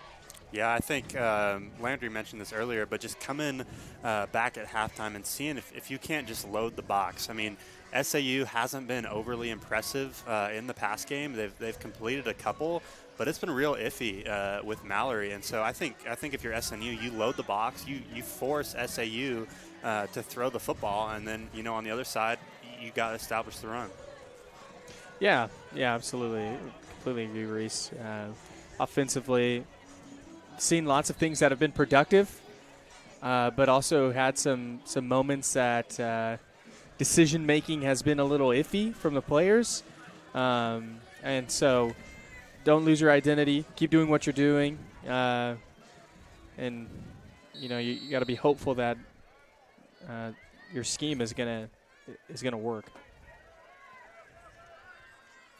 De Leon, standing at his own 32-yard line, steps through and sends a high spiraling kick. No one back deep for SNU, and it dies right at the 2, and Southern Arkansas manages to keep it from going into the end zone, and it's down at the 1-yard line. And, Luke, you might know this better than I do. And the end of those, isn't that a touchback if they're in the end zone, or is that just a professional rule? It's just a professional rule. College, it is all about the ball. The ball does not cross the plane, then it's all good. And fortunately, the ball took long enough to be down that ran out the last 11 seconds. So we're at halftime here at SNU Football Stadium. Southern Arkansas dominating the first half against the Crimson Storm. 31-7, our halftime score. SNU will head to the locker room and look to right the ship in the second 30 minutes. And we'll take time out. When we come back, we'll have first half stats and analysis for you. This is SNU Football.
Welcome back to SNU Football Stadium. It's halftime here as SNU trails Southern Arkansas 31-7. The Mule Riders dominating the time of possession and dominating the game in every aspect so far. 213 yards on the ground, 286 total for the first half, and held the ball almost 21 minutes. Earlier today, we had the opportunity to sit down with SNU head coach Andy Lambert and get his thoughts on the season as a whole and also his initial thoughts about this game. So we'll go ahead and hear from Coach Lambert here on SNU Radio Network.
Welcome back. Halftime here at SNU Football Stadium.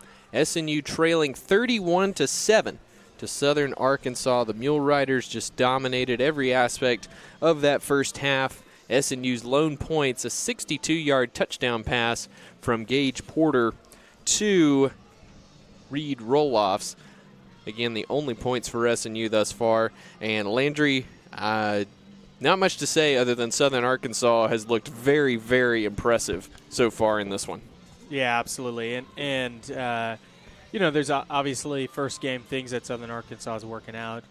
But they have all the makings of a really talented football team.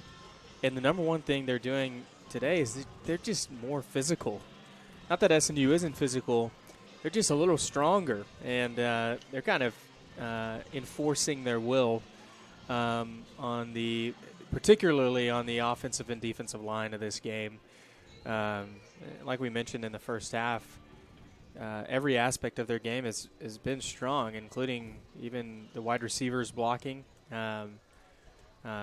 Seems like SNU's having a hard time just shedding blocks, but also on the offensive end, engaging blocks long enough for their run game to take hold. So, yeah, there's no doubt that SNU has, even though it's 31-7, SNU is not out of this game. They've done things that have worked well. Offensively, they've had a couple drives that they've moved the football. Like we talked before the break, they want to keep their identity. They want to keep to being who they are. But that also means they might need to be a little bit more creative in this second half. Reese, we talked about just how they might load the box. What do you think offensively they could do that would be somewhat creative to get some momentum going, or do they need to do anything creative? Yeah, that creativity sort of trick plays. I mean, one of Andy Lambert's things is he'll write it on the whiteboard at the beginning of fall camp, and he'll write it on his desk to remind himself. He'll just write, "Don't flinch," and his mentality is, we're going to do our stuff, and when things start going wrong, and we might get a little more multiple in our stuff, but we're sticking to what we do, who we are, kind of like you were saying, sticking to our identity. I don't see SNU doing anything out of the ordinary. But if I'm SNU, I get Nate Walker the ball. I mean, he's an all-conference guy who really just kind of been a non-factor. I mean, not that he hasn't played well, he just hasn't got that many touches. And I think if you get him going a little bit, he's just a burst of energy and speed, and I think it might be able to give SNU some more momentum. Run bubble, I mean, and let Vance Hooper, let Reed Roloffs, two big physical receivers, just create a path for Nate Walker to get going a little bit. And then I think you got to get Christian Schellmeyer involved in the run game and give the ball to Turbeville a little more. Obviously, they haven't been able to run up the middle at all, but I think that just pound it away, try to get some momentum, maybe some play action off that as well, would be something I would expect. Yeah, the run game they have run has seemed to be really quarterback-centric. Lots of screens, and I guess you could consider the screen game, even though it is a pass, it's often has the same results as a run, but yeah, a lot of quarterback power, a lot of quarterback sweep. But we saw flashes at times from the freshman running back, Turbeville. So maybe this kid from Alabama can get between the tackles and make something happen. What do you think about defensively, Reese? Is there anything that other than what we've already mentioned, maybe loading the box? Yeah, I was talking during the break a little bit, and you can only do so much as a coaching staff to come back in and rally your guys. I mean, one of the facts that we just talked about is SAU, Southern Arkansas, is just so much bigger up front. And so you can do some stuff. I mean, I wouldn't be opposed to just having your two outside linebackers, two fast guys, blitzing off the edge and saying, you know what, corner safeties, you're on your own. We're going to go try to disrupt something a little in the backfield. But, yeah, I think you're right. I think you load the box, make make Mallory throw the football, and he hasn't done a terrific job of that so far. And so try to force an error, try to get a turnover. But yeah, loading the box, I think you're right. Let's go through the first half stats here for both teams. Again, the score 31-7. Southern Arkansas on top. Southern Arkansas 15 first downs in that first half. SNU just a single first down.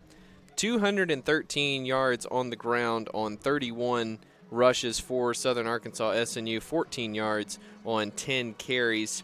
Through the air, 73 yards for Southern Arkansas, 60 for SNU. Of course, 62 yards came on the touchdown pass. Nate Walker did have a 10-yard loss on a screen pass from Gage Porter late in the second quarter that negated some of those yards there. And Southern Arkansas, 6 of 12 through the air, and guys, we talked about it, but just the success that they've seen on the ground, 12 attempts seems like a lot for the Mule Riders with just the success that they've been able to generate on the ground. Yeah, it is interesting to see them trying to get, I think it might just be a matter of trying to get Mallory going a little bit, maybe just trying to build some confidence. There certainly is not a reason to throw the football when you're getting 7-8 yards a pop. But surely trying to get Mallory going, maybe give him some confidence. And when you're able to run the ball like Southern Arkansas is, you have the liberty to take a passing play or two and try to get something going, even if it is going to be an incomplete pass. You can come back on 2nd and 10 and run the football for 5 or 6. And SNU doing.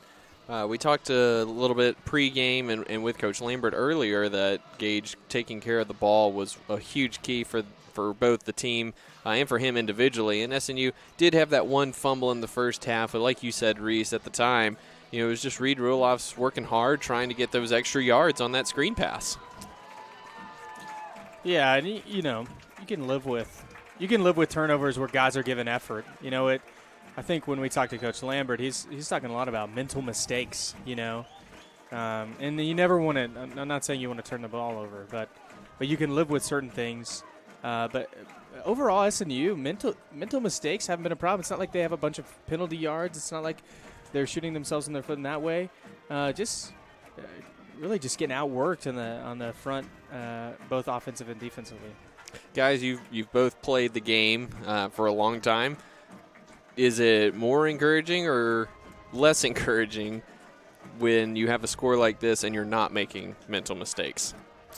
I'd like to say certainly less encouraging. I think anytime you're playing the first game of the season, there's a lot of jitters.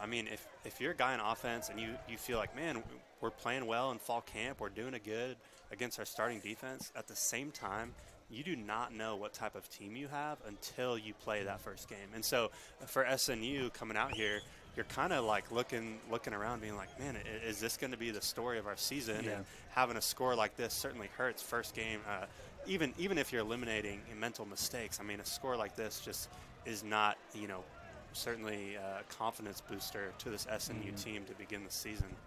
Yeah, absolutely. And the one potentially redeeming thing about this game, and Reese is right on, you could walk away from this game and be really frustrated with your end results and be frustrated that you're down 24 points at the start of the third quarter. However, and I'm sure the coaching staff was preaching this in the locker room, but win the second half. That's what they can do going forward. They can win the second half, and that sounds like a Band-Aid over a larger problem, and in a way it is. But it also is you also have to be mindful that this is one game out of a long season of games, and so you have to use this second half, even though you're down to a team that seems to be a little bit more physical than you. You have to play well, and you have to finish this game well and not just lay down. Because if you lay down now, you're setting the path for bad habits in the future. We're under a minute to go before we get the second half underway. Guys, one thing you'd like to see SNU do well in the second half? I think just as we talked about, I would really love to see SNU just say to Southern Ark, hey, beat us with the pass. Show us you can throw the football. Put people in the box, line them up, and just see if they can't get some momentum going on the defensive front. Yeah, and for me, I think it's just solidify a running game between the tackles. Wilkerson, Set to kick it deep for Southern Arkansas. Turbyfield, Jaquel Davis, and Vance Hooper back deep for SNU. The Crimson Storm start the second half with the ball, looking to rally and improve upon a rough first half against the Mule Riders. And guys, like we talked about, it's a tall ask starting the season with Southern Arkansas. They are a very good football program, and it's tough to play one of the better teams in the conference right out of the gate. Yeah, and not only one of the better teams, but just one of the bigger teams too. I mean, offensive line, defensive line, it's always tough when you're just being out physical and not necessarily out talented. I mean, SNU is a good athletic football team. They're just smaller than the Southern Ark team. Wilkerson sends it deep. It's going to be Vance Hooper who will take the fair catch inside the 10-yard line. So SNU will start 1st and 10 at the 25-yard line. And Luke, you know this is new rule this year, right? Fair catch it, you get the ball. I believe they instituted that last year in college football, but yes, in any fair catch on a kickoff called inside the 20 is treated just like a touchback. So 1st and 10 for SNU at the 25-yard line. Same personnel out there for the Crimson Storm. Looks like Tyler Edsel is in at right tackle, actually. Roll-offs in motion. Porter fakes the handoff to Shellmeyer, and he is dragged down. He's going to be taken down back at the 15-yard line. Terrian Thompson again in the backfield, wrecking havoc on the SNU timing. Yeah, and Southern Arkansas, they're not doing anything fancy in the secondary. I mean, it's just running man, which if you're SNU, that's a temptation to continue to pass the football because you feel like your guys are better than their guys. But if you can't get the time to throw the ball, then there's nothing you can do to take advantage of this man coverage.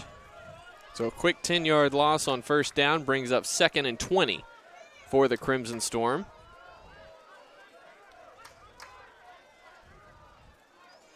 Shellmeyer on the wrong side there. Porter is shoved out of bounds at the 8-yard line. 2 flags came in. And it looks like we're going to get a face mask call on Southern Arkansas, and that's going to bail the Crimson Storm out of a world of hurt here. Nate Walker went to the wrong side of Gage Porter on the exchange, and that play was busted from the start. Yeah, just as we're talking about a lack of mental errors, we get our first one for SNU right there.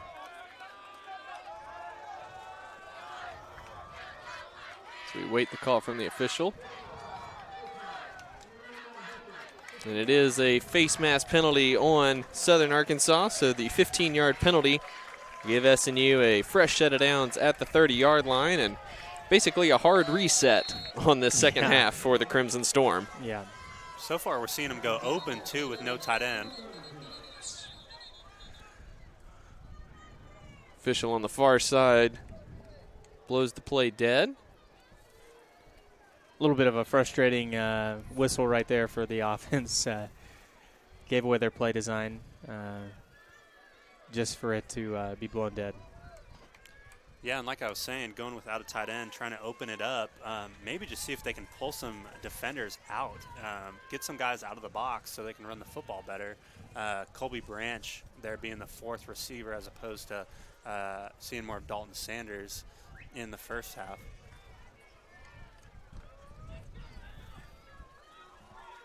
Looks like Hunter Jones has also moved over to the center position. So a little bit of reshuffling along the offensive line. We'll get those here in a minute. Colby Branch with the catch from Porter. Pickup of about 7 on the play.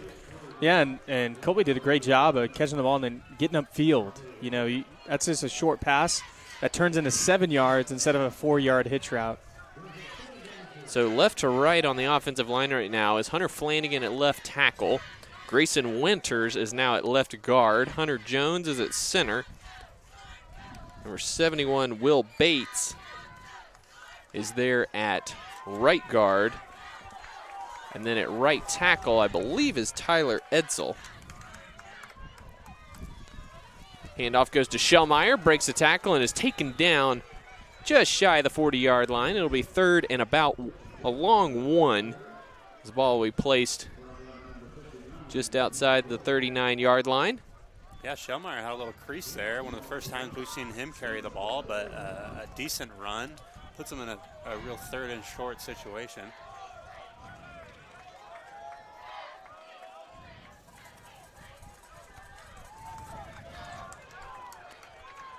Porter in the shotgun with an empty set here. Shellmeyer comes and joins him in the backfield. Play clock down to 5.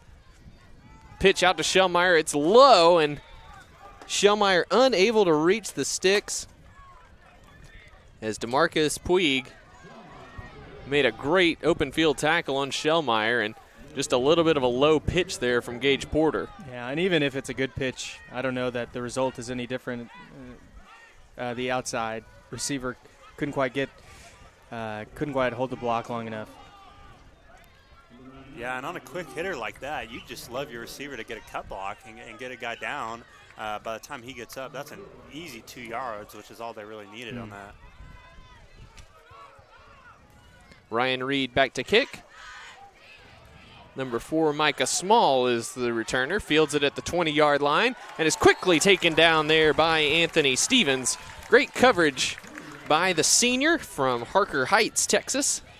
Yeah, man, a great play. He's still engaged in being blocked, but he comes off his block and makes a tackle right as the returner catches the ball. And a great kick, too, from Ryan Reed.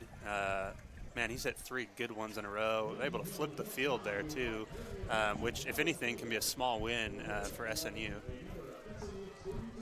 So Southern Arkansas will take over 1st and 10 at the 20-yard line. We'll keep it here. And, guys, as frustration continues to mount for SNU, what are you looking for your leaders on the team to be doing in a time like this?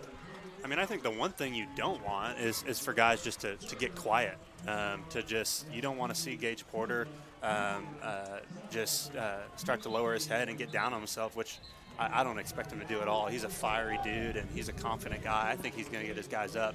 You certainly just don't want to appear defeated, giving off the look of that at least. Yeah, and that's not to say you're faking it. You know, it's to say that you got to still care about your teammates and your team and what's in the team going forward. Hayden Mallory back at quarterback for Southern Arkansas. Darty gets the quick pitch in front, and he's going to be wrestled down to the ground by Jake Hansen and Driston McCubbins on the first down carry. Pick up a 4. We'll bring up 2nd and 6 for the Mule Riders. And you can tell Southern Arkansas likes number 9, Darty. They've been pretty creative in getting him the ball. In fact, most of the passes have been to him, whether completed or not. That's the guy they're looking for. And he's got extra wide splits over here, so just kidding. Darty moves over to the Southern Arkansas sideline. High snap, it is corralled, and the give is to Washington, and he's got space along the right sideline. Shoves Josh Jordan out of the way, and Jordan and Campbell finally combine to make the tackle in SNU territory at the 44-yard line. Big pickup on the play by Washington on that second down carry. Yeah, great tackle there. Great block there by number 71, Mason Grants, the senior offensive lineman, 6'2", 300-pound, big kid, was able to seal the inside linebacker there to get the running back free. Mallory turns and hands to Washington again, and Washington again picks his way down the field. He's down after an 11-yard pickup to the 33-yard line. And guys, not only does Southern Arkansas have the bodies up front, but they've been rotating the 3 running backs pretty consistently between Washington, Perkins, and Daniels. And fresh legs in the backfield, just another thing for SNU to contend with here. Yeah, and all these running backs run hard. They run hard. They've been running power, which brings that guard over. And, man, after you get blocked by that guard, you're running into a running back is full steam ahead. Mallory hits the fullback Daniels out in the flat, and he's chopped down by Dorian Harris after a pickup of about 6, down to the 27-yard line. Yeah, one of the things we can say about SNU's defense, minus the tipped passes, there really hasn't been any big plays. I mean, they're making Southern Arkansas drive down the field. They're making them take 5 and 6, and eventually, as it wears down on defense, it can really wear on offense too. To know I have to go out and have another long drive and just chip away. Mm-hmm. It's like Noah Campbell may have been cramping up just a little bit, slow to come off the field, and walking off with the trainer. So we'll keep it right here as Southern Arkansas continues to just pound the football down the field. You know, and guys, it seems odd that Southern Arkansas continues to throw the ball, but like you said, Landry, at halftime, perhaps it's just a way to get Mallory in a bit of a rhythm. Yeah. If he's your guy going forward, you gotta give him all the opportunities to be that guy. So you have a lead. They're not doing anything special though. In fact, most of their pass plays have been pseudo run plays. Lots of little tight end outs, or the fullback has snuck out. And then even on the deeper pass plays, it's been check down. So, but still, those things get a young quarterback in a rhythm. Mallory on the give to Dennis Daniels, and he's stacked up, pushes the pile forward, and he is going to have enough for the first down. A helmet flew off. And what we're seeing with this, it's Dylan Bauer, and he's his face a little bit. Hopefully he didn't take a helmet to the face when his helmet came off, although running off the field, that might be the case. Jake Hansen comes in to replace him. It'll be 1st and 10 at the 23-yard line of SNU.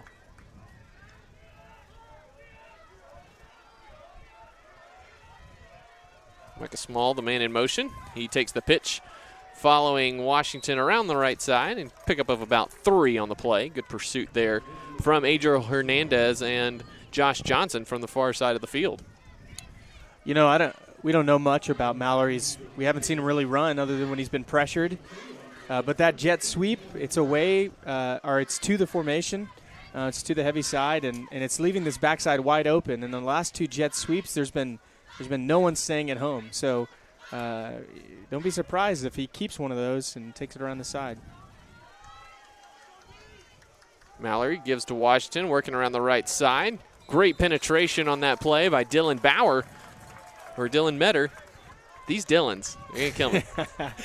And, man, not only does he does his job by blowing up the first block so the guy behind him can make the tackle, but he gets up in enough time to get his hand on the running back and make the tackle himself. I mean, that's an effort play. And we talked about momentum going forward. It's effort plays like that when you're down and tired and you're in your own red zone that make the difference.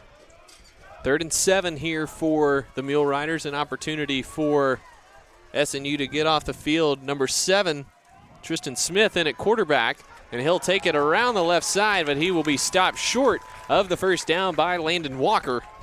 And that will bring up 4th down for the Mule Riders. That's the second time we've seen Tristan Smith in there just purely to run the football. So I guess that answers my question about the young quarterback running the football. So 4th down, Austin Wilkerson on to attempt a 35-yard field goal. From the left hash here. Pretty much no breeze to speak of tonight, just a little bit of a light one.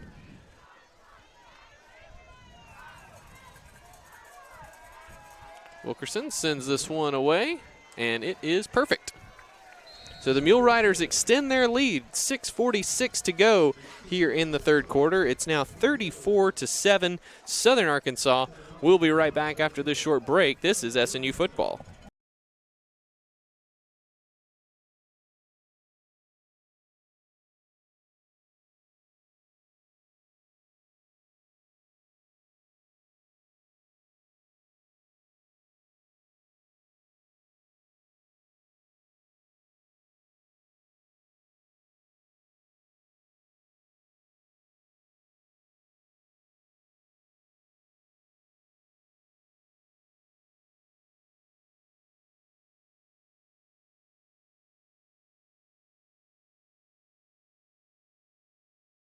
Fan club. Welcome back. SNU trailing the season opener 34-7. Southern Arkansas has been in control from the first possession of the game. They marched down the field 12 plays, 74 yards in just under 7 minutes and have not looked back since. And guys, it's been all about the line of scrimmage tonight as Southern Arkansas has dominated at the point of attack on both sides of the ball. Yeah, one of the things we just touched on, that play that Dylan Metter made, he knew he was getting kicked out by a 300-pound offensive lineman, and Metter, being 200 pounds, just chopped him down from the legs, made a pile, and then also made the play. And ultimately, that's what put him in a fourth down scenario and forced the field goal. So even though they're undersized dudes, he was able to fly in there and make the tackle. Yeah. Austin Wilkerson set to kick it away. Hooper, Turbyfill, and Davis back deep for SNU. Feeling good about the wedge on this one. This one sends Hooper back into the end zone for the touchback, and SNU will take over at their own 25-yard line. I'll feel good about the wedge on the next one. Absolutely. Yeah. There we go. Then it'll be a fair catch for sure. So SNU, 1st and 10 at their own 25-yard line. Gage Porter held in check tonight. Of course, the entire offense along with him. Just has not been space to run for SNU and not a lot of time to throw the ball either for the Crimson Storm. Turbyfill in the backfield to Porter's right. Too wide to the right, and Nate Walker coming in motion from the left. The give is to Walker. Great block by Turbyfill. Oh, and a great open field tackle by number 37, Lamontrick Turner, to chop Nate Walker down after a gain of 8.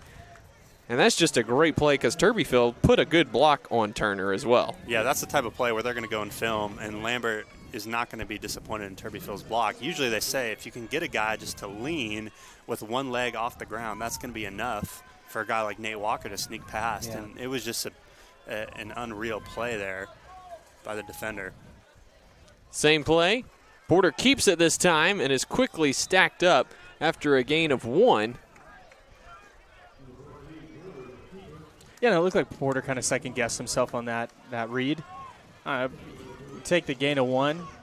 But, yeah, the defensive end wasn't fooled this time.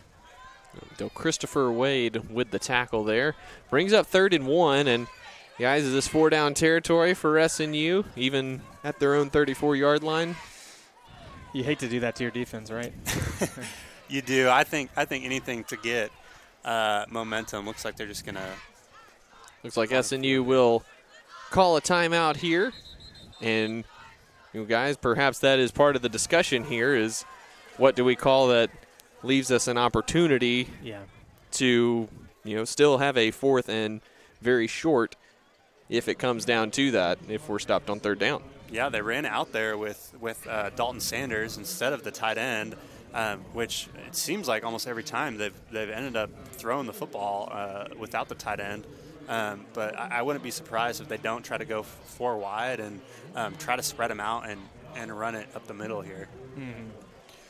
Yeah, I mean, it's not a bad play concept. To the going forward on 4th down, I mean, if you can't convert on 3rd and 1, and you haven't been able to convert on 3rd and 1 very often, probably not going to convert on 4th and 1 either. Just statistically, you're probably gonna punt the football just in that. And another thing too, it's like you have to realize, like, building momentum for the next game. You don't want to put yourselves in a position to just give away easy points when you want your kids to learn how to battle. And they might be frustrated by punting, but at the same time, balls on your own 34-yard line. Braden Jones is now in at center, the 6'2", 280 sophomore from Lone Wolf, Oklahoma. Turbyfill to the left, fakes to Walker. Porter in trouble, finds some space. The ball is deflected and falls incomplete. Once again, Gage Porter running for his life in the backfield. It's number 30, Trey Williams, in his lap as he was trying to get some space to hit Reed Roloffs on the rollout there. That pass falls incomplete, and like you said, Landry, they will punt the ball away here. Yeah, and if there is an opportunity to go for it on 4th down, I don't know that you run your fake punt your first game of the season unless you really have to, showing your hands pretty early. Reed will send this one away. It's a great kick. Micah Small will field it inside the 20-yard line. Yeah, great punt. Yep. Great punt. And that is where the Mule Riders will take over 1st and 10 when we come back after this. 5:11 to go here in the 3rd quarter. SNU trails the Mule Riders 34-7. Actually, we'll keep it right here. No stoppage in play. It's always a lot easier to notice that. Actually, now the official is going to – is he going to give us a timeout or not? It's a lot easier in bigger football where they've got the guy with the orange sleeve on to come out on the field and say we're in a TV timeout or media timeout. But we are not in a media timeout, so we'll keep it here. Tristan Smith is now the quarterback, and they are spread out. The give is to Daniels. Jordan in the backfield, unable to make the tackle, but we are going to get a penalty here in the backfield, and I believe that is going to go on Southern Arkansas. It looks like Southern Arkansas has their 2 deep in, trying to get some rotation, keep guys fresh and healthy. Pretty blatant block in the back there, which will bring him back 10 yards. Josh Jordan shot the gap nicely on that play, but unable to make the tackle due to the fact that he was blocked in the back there.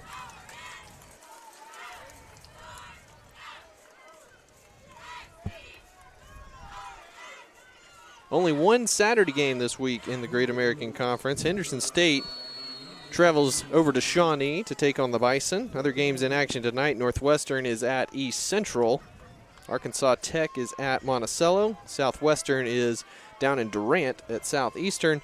And Harding and Ouachita battling to start the season in a heavyweight matchup.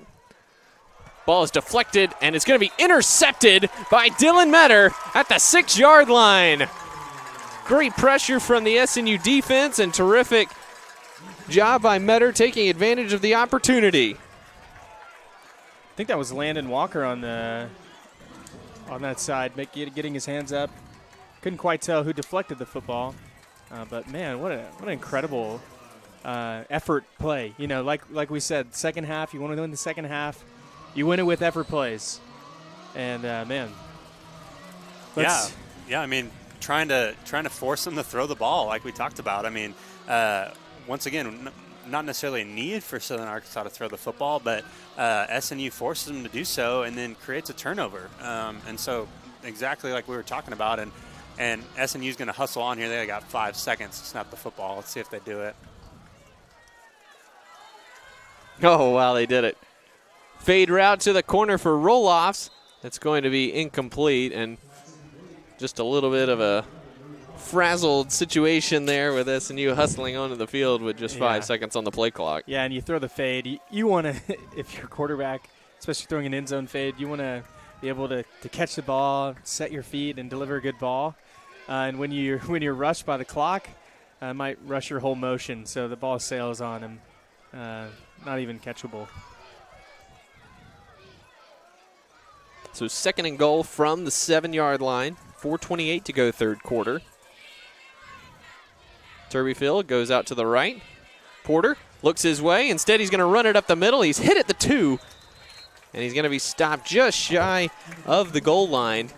Number 40, Tacoby McDonald with the tackle from his linebacker position. Brings up 3rd and goal from the 1.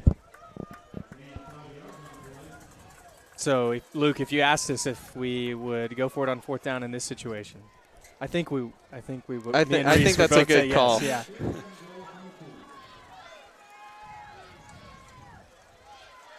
Pitch goes to Vance Hooper, and he is going to get in for the touchdown.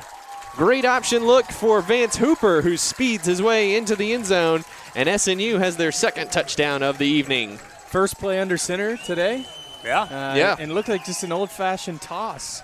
2 tight ends, heavy set.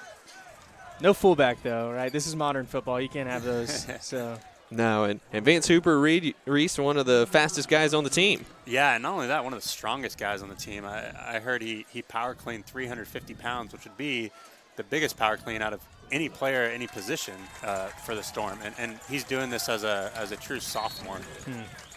And Ryan Reed's extra point sails through. So 3:50 to go, third quarter. SNU now trailing 34-14, and a little bit of opportunity to continue to build on that positive momentum play with the turnover. We'll take a timeout real quick, and when we come back, SNU back on the field on defense. This is SNU football.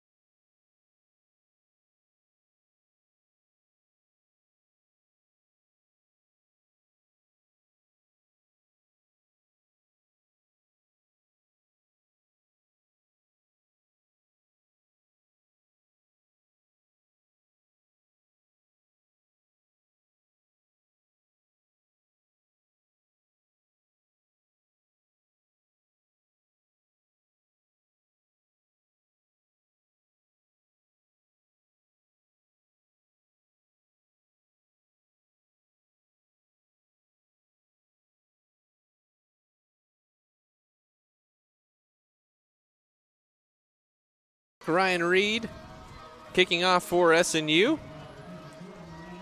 Just a quick three-step boot. He sends it down to Parrish at the 23-yard line, and he'll step out of bounds at the 30, and a late hit is going to be coming on SNU. That's number 28, James Love, who hit Jaden Parrish a few steps out of bounds, and that's a costly mistake for the Crimson Storm, as that will give Southern Arkansas a great field position at about the 45-yard line. Yeah, certainly a bit of a questionable call. He was definitely not all the way out of bounds. It's sort of one of those borderline ones, and James Love didn't try to put him on the ground or anything, just kind of force him out and got the flag called on him.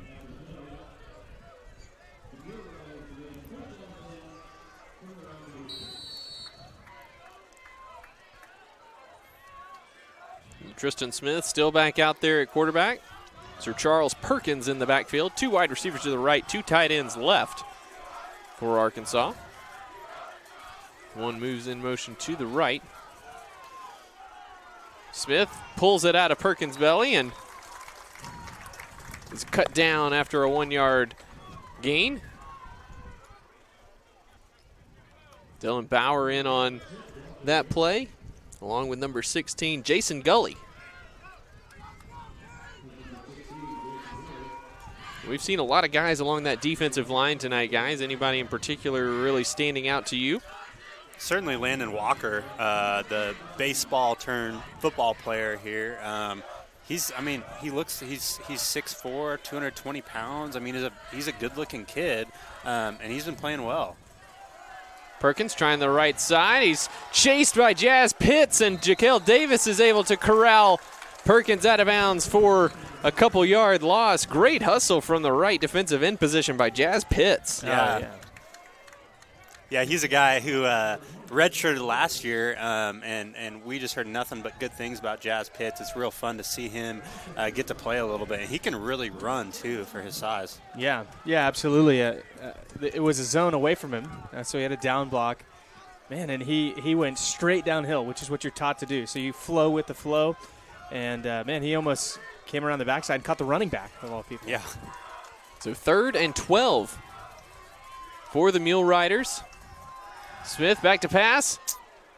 Flips it out in the flat to Dennis Daniels. Runs through 2 tackles, and he's got the first down at the SNU 40-yard line. Ran right through Dylan Bauer and Jaquel Davis and gets down to the SNU 39-yard line. Just a missed opportunity there for the Crimson Storm. Yeah. And in a spread concept offense, they say your check down is your best friend if you're a quarterback. And that's all it was. I mean, the running back just ran a swing to the left. He's the last option in the quarterback's reads. He feels the pressure. He just throws it out to his check down, and he makes a great play. Heavy set here for Southern Arkansas. Smith gives it to Daniels again. Big hole right up the middle. And he's checked down at the 30-yard line by Dorian Harris. Pickup of 9 on the play will bring up 2nd and 1. And that giving up that swing pass, especially running through 2 tackles, is pretty deflating on a 3rd and 12 after you get the touchdown. Yeah, and Dylan Bauer just trying to make an open field tackle, and one of the hardest things to do in football, but he put himself in a place to make that tackle. He didn't get beat necessarily from side to side, just didn't wrap up and went too high on the ball carrier.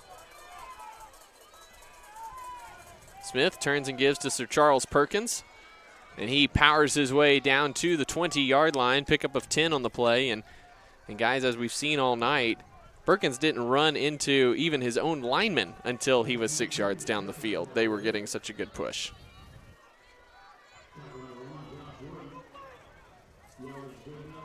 So 1st and 10 for the Mule Riders at the SNU 21-yard line.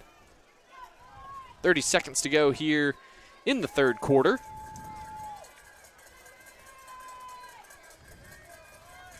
Smith checks to the sideline with 10 on the play clock.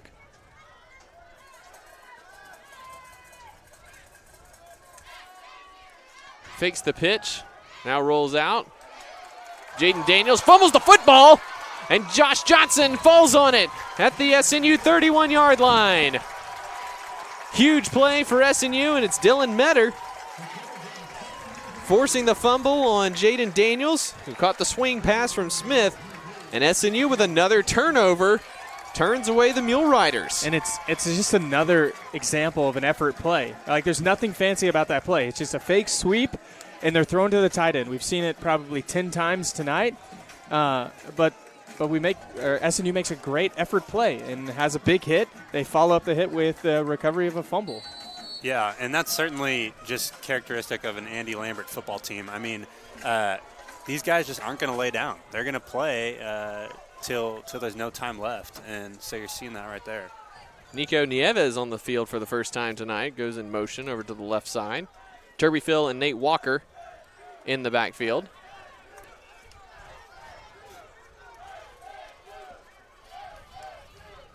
Porter fakes to Turby Phil.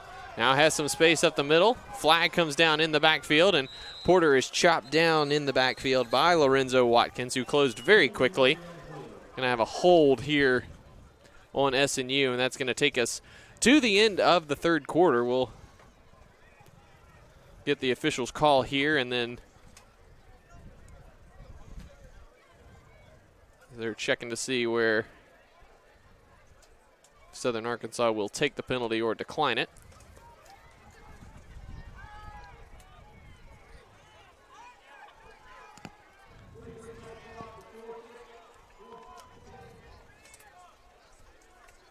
And because of the penalty, we are going to have another play here in the 3rd quarter.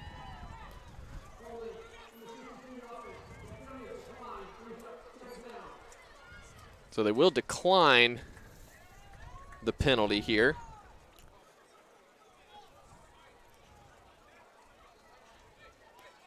So you saw Nico Nieves get in his first snap, college football there. Trying to run a read route with him just across the field. And that will, in fact, take us to the end of the 3rd quarter as the official winds the clock. So at the end of 3, Southern Arkansas still firmly in control, 34-14 over the Crimson Storm. We'll come back with the final 15 minutes of the season opener right after this. This is SNU football.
To the start of the fourth quarter here at SNU Football Stadium. Southern Arkansas leading this one 34-14.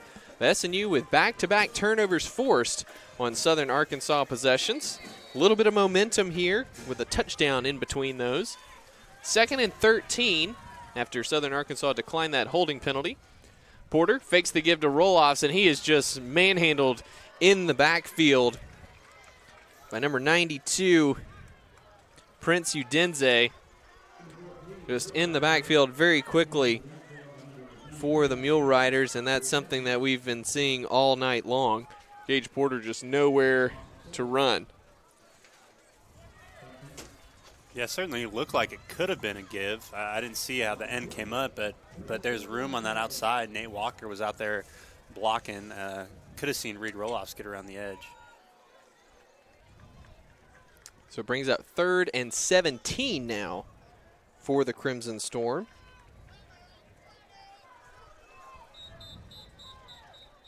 And SNU will take a timeout of their own here with 14-13 to go in this one as SNU looks to overcome a tough deficit here both in the game and in down and distance situation. And let's run through the stats here through 3 quarters.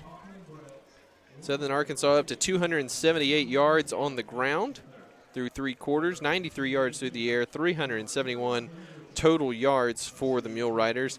SNU just 19 yards on the ground tonight, 67 through the air for a total of 86. And guys, the biggest difference obviously is the size, but also as the game wears on, SNU's only run 28 plays compared to 58 for the Mule Riders. And a 2-to-1 time of possession difference. Southern Arkansas 30 minutes, 15 seconds. SNU just 14:45 through 3 quarters. Yeah, I mean, when you can run the football, I mean, you can chew clock, and that's the biggest difference. We talked about Southern Arkansas having so much success running the football, and when you do that, you're gonna take up way more clock than the opposing team.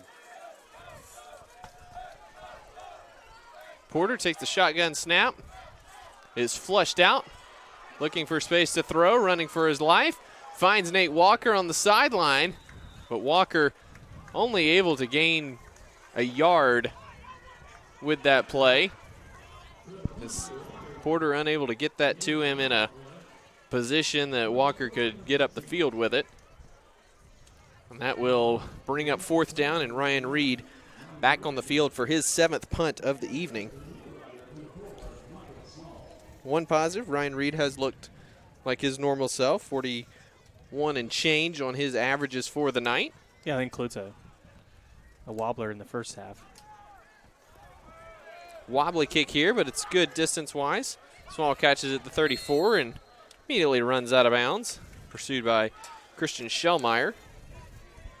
It's a return of 0 on that punt.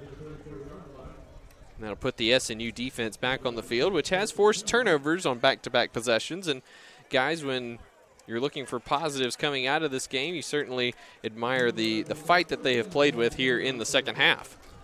Yeah, definitely. I mean, and Lambert will talk about this, is when you're going into games and you're outmatched, you're undersized, and maybe another team has a little more speed than you, you have to win the turnover battle. And if you don't, it's going to be an easy giveaway for the opposing team. And so one thing that they can look on, like you're saying, Luke, is winning that turnover battle. At the beginning, it looked rough with that first fumble earlier by SNU, but getting 2 quick ones back, it's looking good on the turnover side.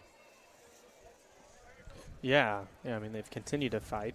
And that's, this is coach speak a little bit, but that's all you can ask for sometimes is just effort and not giving up. And so the defense is tired, the offense is frustrated, but the effort is there. So lots of things to build on at the beginning of this early season.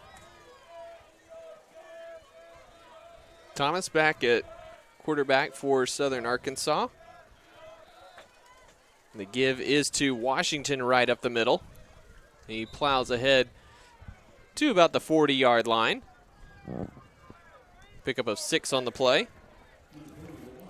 Yeah, as we get into the fourth quarter here, one of the things Lambert will often talk about is playing good football. And so it sounds pretty elementary, but playing good football, doing the right things, and just looking up at the scoreboard at the end of the game and see what it says. And so at this point of the game, that's really what you want to do. I mean, see if I can't play the best football I'm possible of, and see if we can't look at the film, on Monday and say, okay, we finished a good fourth quarter of football.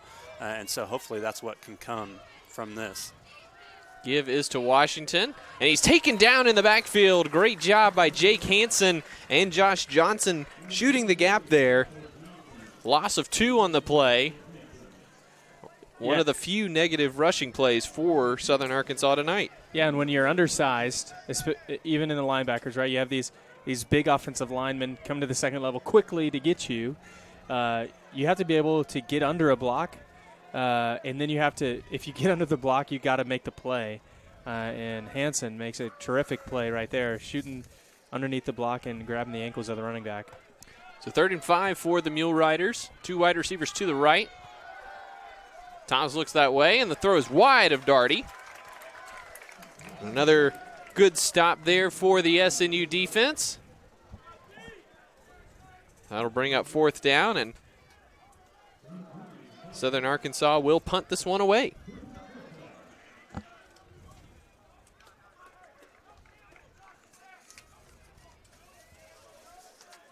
De Leon back to kick. Reed Roloff's standing inside his 20-yard line to receive this kick.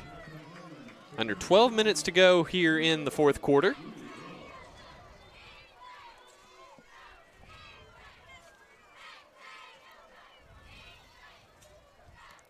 Kicks away, another hanging spiral, a little bit of a shank it. That one goes out of bounds at about the 36, 37-yard line. The official will mark it right at the 37-yard line. That's where SNU will take over. Timeout on the field. We will come back after this short break. 11:46 to go here. Mule Riders lead the Crimson Storm 34-14.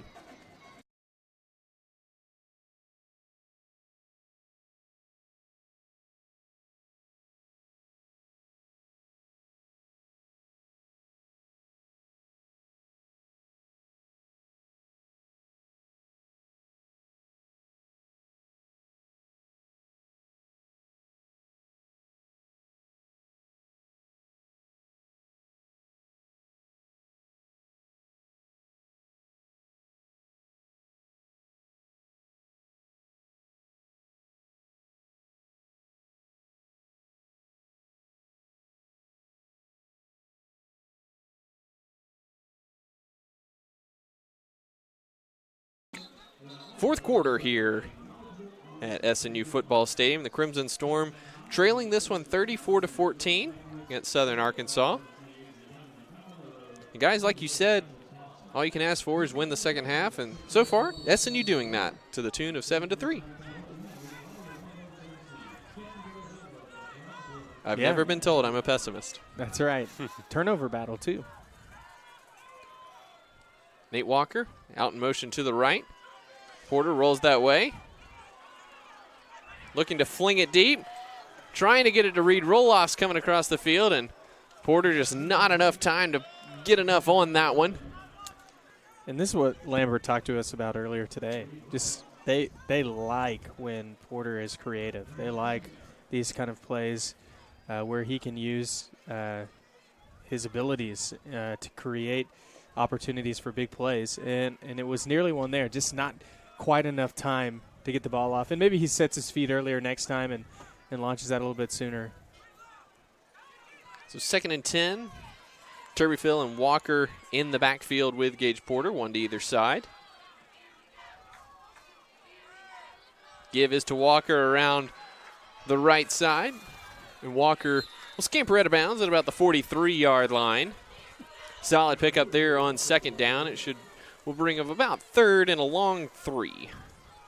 Yeah, and just a sweep there, and how SNU is going to line it up is get to the perimeter. Who can win the perimeter? And as the blocker, as the lead blocker, Turbyfield, just trying to get outside of that linebacker there and was barely able to, creating just a couple yards of space for Nate Walker to get around the edge. Roll-offs comes in motion, heavy side to the left. Swing pass is to roll-offs. Great block by Turbyfill. Allowed roll-offs to get around Watkins, and that's going to be a first down for the Crimson Storm all the way into Southern Arkansas territory at the 48-yard line. Yeah, and that's a good catch. I mean, Rolas is on the run. The pass is in front of him. He's running sideways, so it's not an easy adjustment, but he catches it in stride and is able just to get the yardage needed. And like you guys said, great block on the perimeter. Yeah, Turbyfill's been great. Hasn't got a lot of chances to carry the football, but just kind of like the coaches told us, he's just going to do the right thing. He's going to line up in the right spot. He's going to do his job, and that's what we've seen him do so far. Handoff is to roll-offs.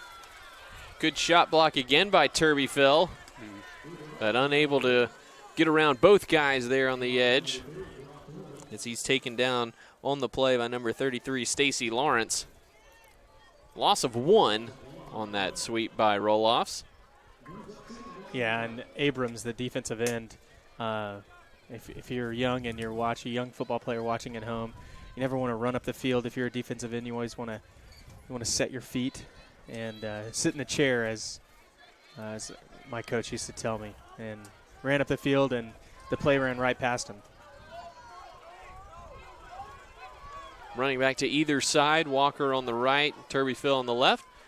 Give is to Turbyfill, puts his foot in the ground and able to carry the tackler up the field for a single yard, brings up 3rd and 10 from the 48-yard line.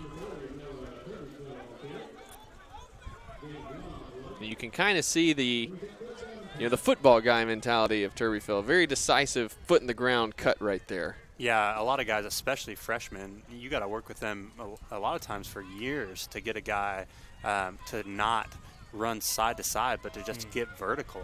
And it's one of the hardest things when you're a high school guy. You can afford to go side to side and make people miss, but everyone's faster. It's just more difficult. Blitz coming. Porter escapes and throws it down the sideline, and Roloff's got it. Trying to break away from Watkins, and he's taken down at the 16-yard line. What a tremendous play to avoid the sack from Gage Porter, and a big play for the Crimson Storm offense. Yeah, and Brock Floyd for Southern Arkansas complaining to the ref. It looked like he stepped out of bounds. Maybe Roloffs did step out of bounds. The ref didn't see it. SNU can benefit from the great play. And man, another connection from Porter to Roloffs. This is something I think we'll see all season. So 1st and 10 at the 18-yard line. Porter swings it out to Colby Branch. The block on the outside by Vance Hooper, and it's going to be about a 3-yard pickup for Branch. Actually, they only give him 2 yards on the play. Branch, the sophomore from Fairfield, Texas. My high school down in Texas gave Fairfield a beating a few times when I was in high school. They were not good when I was in high school. I'm sure they were fantastic when Colby was there, though. Luke, what's your alma mater? China Spring, the Cougars. Is that Waco? Yep, just outside of it. Northwest side. Hooper goes in motion. He takes the handoff, cuts inside of a great block from Turbyfill and gets inside the 10-yard line. That'll be 1st and goal for the Crimson Storm. 7:30 to go here in the 4th quarter. SNU continues to make some plays and chip away. And this is what we've been talking about all game. Like, they just need to be themselves, right? And Reese talked about it at halftime. They don't need to do anything creative. Be themselves. And when the offense gets rolling, it's something that's pretty hard to stop. Yeah, if you get a guy like Turbyfill who's going to block every time out of the backfield and get the defender on his face, you're going to get good yardage. Porter in trouble in the backfield, and he's going to be taken down for a big loss. The official's going to mark him at the 20. And a timeout. As there's an injured player, it's Tuiasa Sopo grabbing at that right knee. It was already in a brace earlier this evening. He is down on the field right now, and So we'll take a timeout here while the training staff attends to Tuiasa Sopo. 6:45 to go here at SNU Football Stadium. Mule Riders 34, SNU 14.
Tuiasa Sopo, the injured SNU player right now.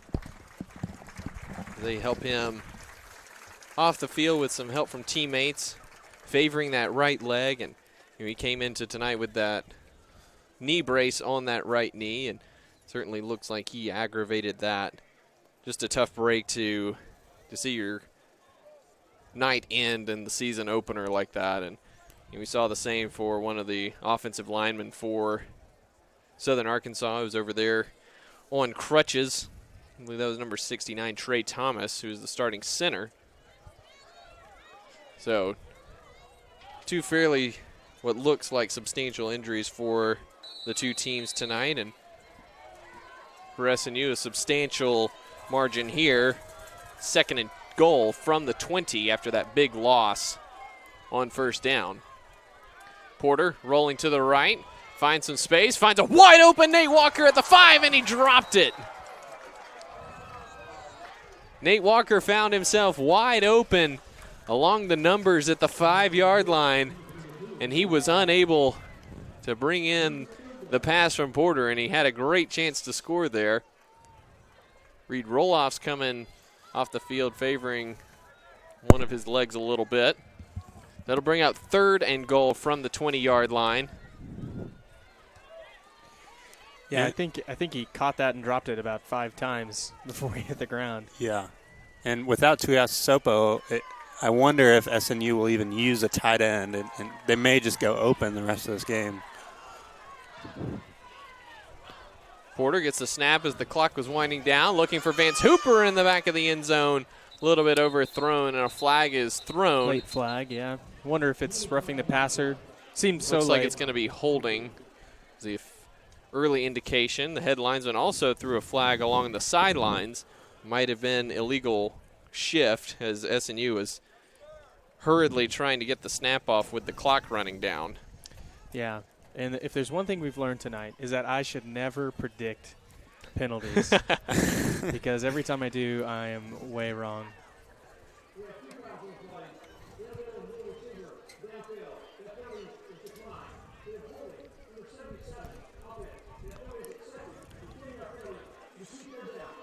So Southern Arkansas electing to accept the 10-yard holding penalty, which will push it back to 3rd and goal from the 30-yard line now for SNU, and obviously putting as much distance as possible between SNU and a possible field goal attempt. So SNU trying to go for it all here from the 30-yard line. 6:21 to go in the season opener. Southern Arkansas 34, Crimson Storm 14. Southern Arkansas has dominated the line of scrimmage throughout the evening. And SNU looking to come up with a big play here on 3rd and goal. Porter looking to the right, now throws back to the left. He's got Turbyfield, but a great tackle in the open field by number 59, Damani Boyd, the nose guard, getting out and making a great play. Turbyfield had open space in front of him, but Boyd a tremendous play, and he comes off holding his arm, hand, or wrist area. So it'll be 4th down and goal from the 26. Yeah, and a little bit of offensive line mix-up. Looks like one of the guards lost his helmet. Oh, the center. So putting in a new center for one play is not necessarily ideal. But the play clock is under 10, under 5 now. As SNU gets lined up. Porter takes the snap, looking up to the right side. Now it's pressured, flushed out to the right, looking for something back across the middle, and that falls incomplete, and that'll be a turnover on downs for the Crimson Storm. Not a lot of answers offensively for SNU tonight against a very tough Southern Arkansas team. Yeah, especially trying to get the ball all the way down there. They get it in goal, and just a couple of penalties, pushing back, and then not able to convert. There's definitely something on that screen, though, to Turbyville. And, I mean, there was room to run, and just one guy really stopped him from converting. Yeah, and you know, it seems like Porter is just not super comfortable sitting in the pocket. You know, the pocket has been there. There has been pressure, and Southern Arkansas has done a good job with delayed blitzes from the linebackers. They've done a good job with pressure. But the pocket is there, and he's stepped up into the pocket, but as soon as he steps up in, it seems like his first reaction is to just run. And so that's something that's learned, and hopefully we see him kind of develop that comfortability in the pocket, let those routes develop. Tristan Smith, the give to Sir Charles Perkins, who pounds up the middle for 6. Yeah, definitely talking about Gage Porter. I mean, I would certainly agree. I think he's someone who loves to get the ball on the run and go make a play. And a lot of times for him, that's out of the pocket. And I think he throws on the run almost better than he does in the pocket. He's just so gifted in that area. And so I think he probably feels like if he can get outside the pocket, he can make something happen. But like you said, the protection hasn't necessarily been bad. He just prefers outside the pocket. Mm-hmm. Yeah, and the thing about a rollout, like you can design rollouts for quarterbacks, but you can't live off of them because you shrink the field so much, and it's so hard to roll out to a sideline and then pivot and throw back across the field to someone who might be open. It's a dangerous throw. It's a long throw. It's just not sustainable over a long period of time. Right. 1st and 10 for the Mule Riders at their own 38-yard line. 4.5 minutes to go in this one. Smith with the give to Perkins again. Goes over the left side and is tackled by a host of Storm defenders after a pickup of 3.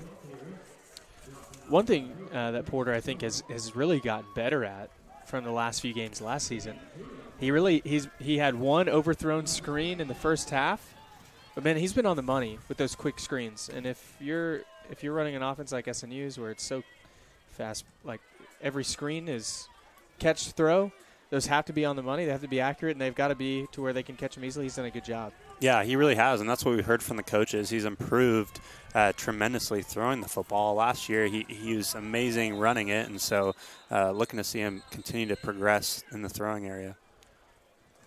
False start upcoming on Southern Arkansas here. Make this 2nd and 12.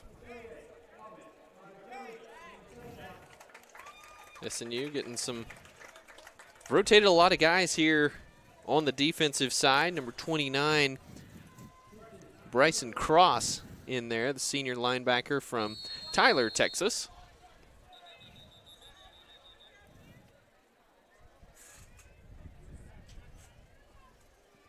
A little bit short on the penalty assessment there.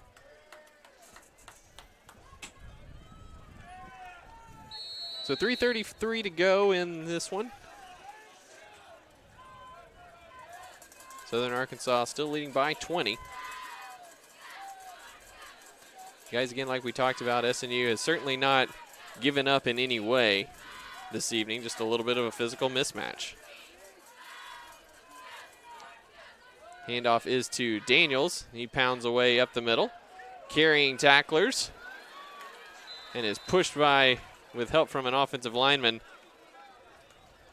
all the way up to the 48-yard line of SNU. We've got an injured lineman for the Mule Riders. He's slow to get up, and he will head to the sidelines. I think, SNU, the front seven of SNU is going to be having nightmares about this power play they've seen 50 times tonight. Yeah, and I mean, it's not going to be the end of it either. Playing teams like Harding, where they're going to be running the football every single play, and their offensive linemen are in, 4-point stance, getting ready to come at you and cut you down. So you got to be ready for that as well. Washington runs right through Anthony Stevens and picks up the first down to the SNU 47-yard line. Yeah, and it seems like, this conference, there are some offenses that are different, but there's a lot of RPO, and there are a few teams who really like to pass. A lot of teams like to line up, and like you're saying, Reese, they like to run at you. Mm-hmm. And with a small front line, or front seven, it's something it's a reality you have to deal with. And in the last 4 games of last season, it seemed like the tide was turning in that fact, a little more aggression, a little more toughness, but we'll see. Handoff to Washington, and Jake Hansen puts the stop on that after 3 yards. Just a couple updates from scores around the conference. Arkansas Tech and Arkansas Monticello tied at 23 midway through the 4th quarter. Surprising score in Durant, 3:40 to go in the 3rd quarter. Southwestern 21, Southeastern 3.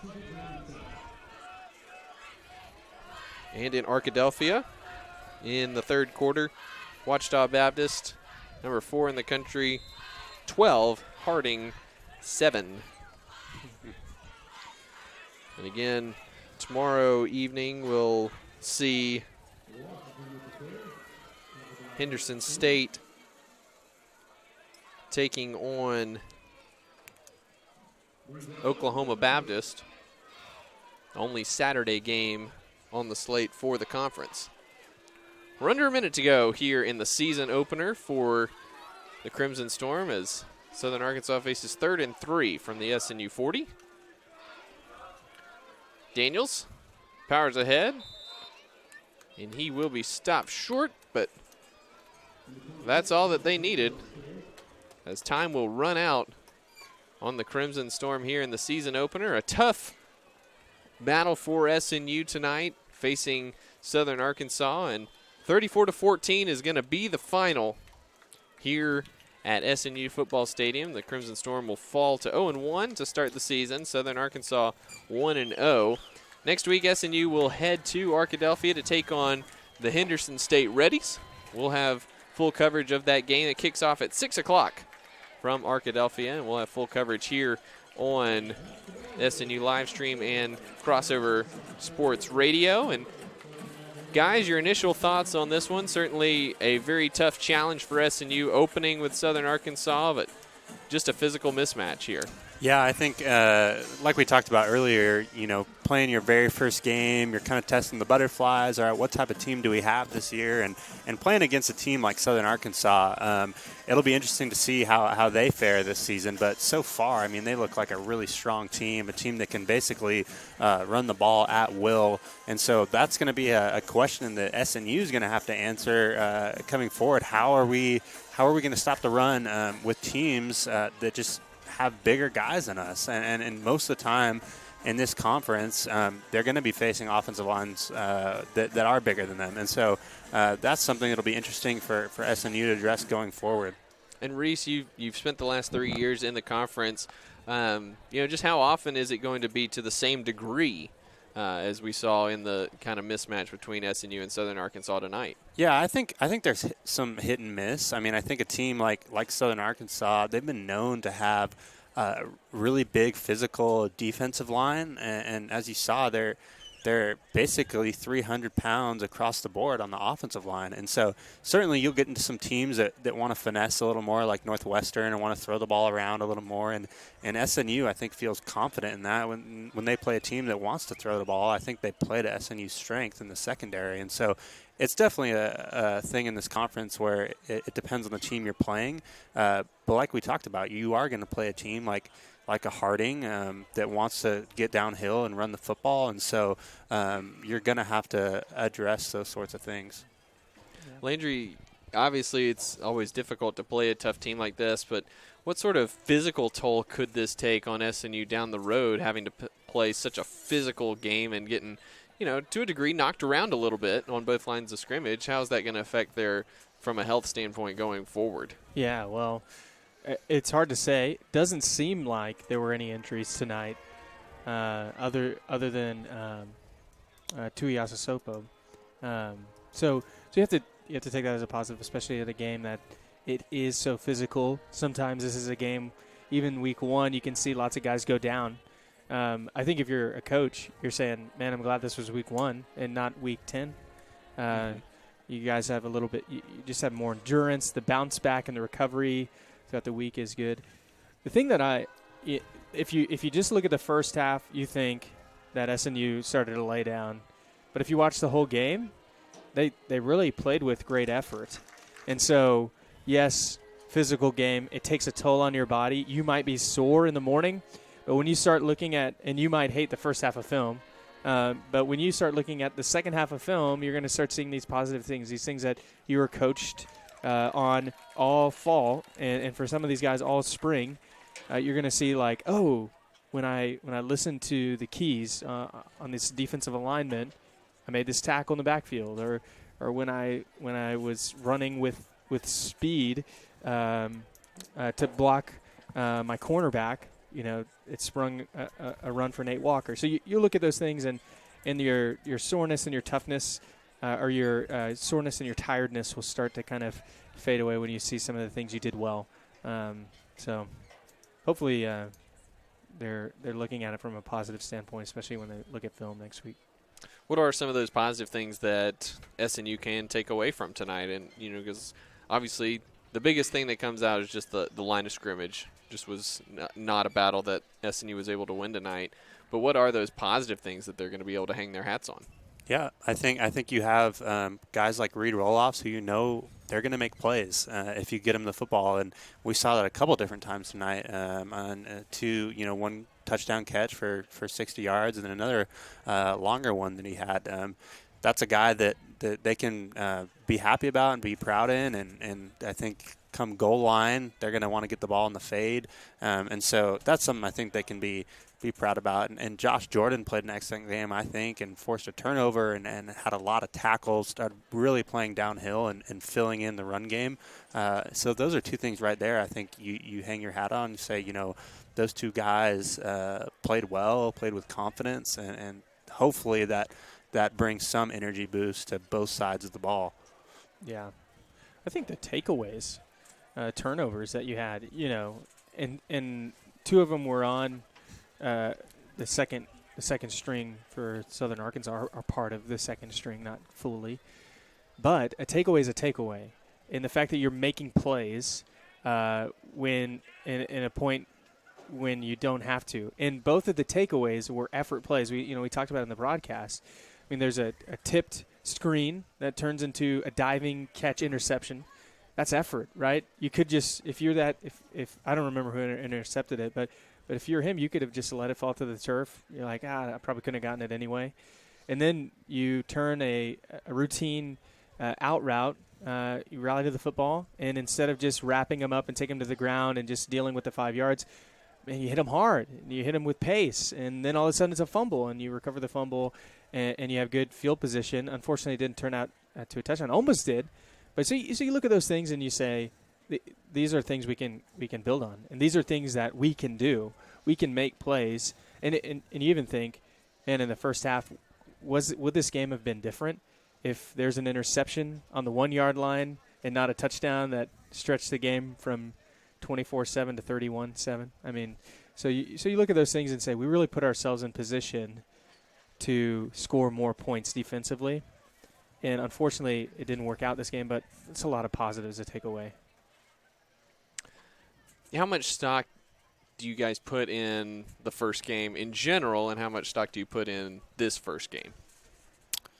Yeah, I think you got to come back and look at the film. And one of the things that we always say is it's never as bad as you think, and it's never as good as you think. I mean, it's usually the truth lies somewhere in the middle, and that's the case for film. Is you come back and after a game like this, you're probably feeling like, man, you know, we played terrible. We didn't do anything good, and you can get frustrated. And then there's some games where you come back and games you lost, and you go, you know, wow, this is one of the best football games we've played. And I don't know if that's going to be the case here, but at the same time, you know, you can find some positives in that. And so first game, a lot of jitters. You don't know personnel super well of your team and the opposing team. It's tough to grade a game one as the end all be all for the season. There's been plenty of games where, you know, I've seen SNU struggle with a season opener and they turn out to, you know, win 3-4 games and have, you know, decent seasons. And so you can't put too much stock into one game. And I think just having a Lambert run team, this is a team that'll bounce back. They're guys who believe in one another, believe in the system, and believe that if they stay the course, if they stick to the plan, I mean, things are gonna get better. Things are gonna improve down the road. Yeah, absolutely. And like we talked about with Coach Lambert today, these are culture building moments, and so you can't like, especially if you have someone in the program, you want to see winning now, and programs take a long time to build, especially one that went from NAIA just a handful of years ago to NCAA. So the competition is better, but each day and each year even is building that culture that's brand new. That's not NAIA culture. That's completely different football. That's a little bit more physical football like we saw tonight. But you have to start somewhere, and you can't be disheartened, like Reese was saying. You can't be disheartened when you play a team that's really tough and really good.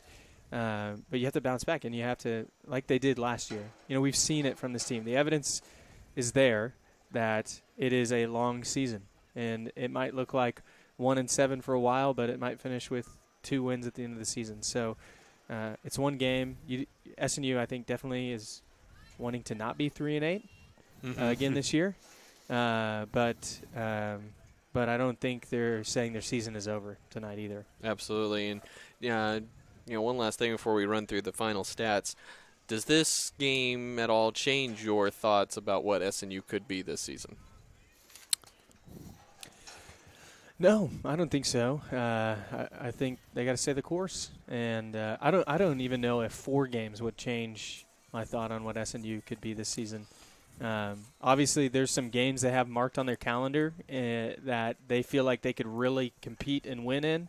And if they start losing some of those games, maybe you have some questions there. But they competed well, you know, and obviously there's going to be a lot of things they're going to correct. And there's going to be a lot of things that on the practice field, guys are going to get coached up because they need to be. But I don't know if it changes my perspective or it should change any of the players' perspective on their season either. Yeah, especially in a team with that really runs through a Gage Porter, and he's still a young guy.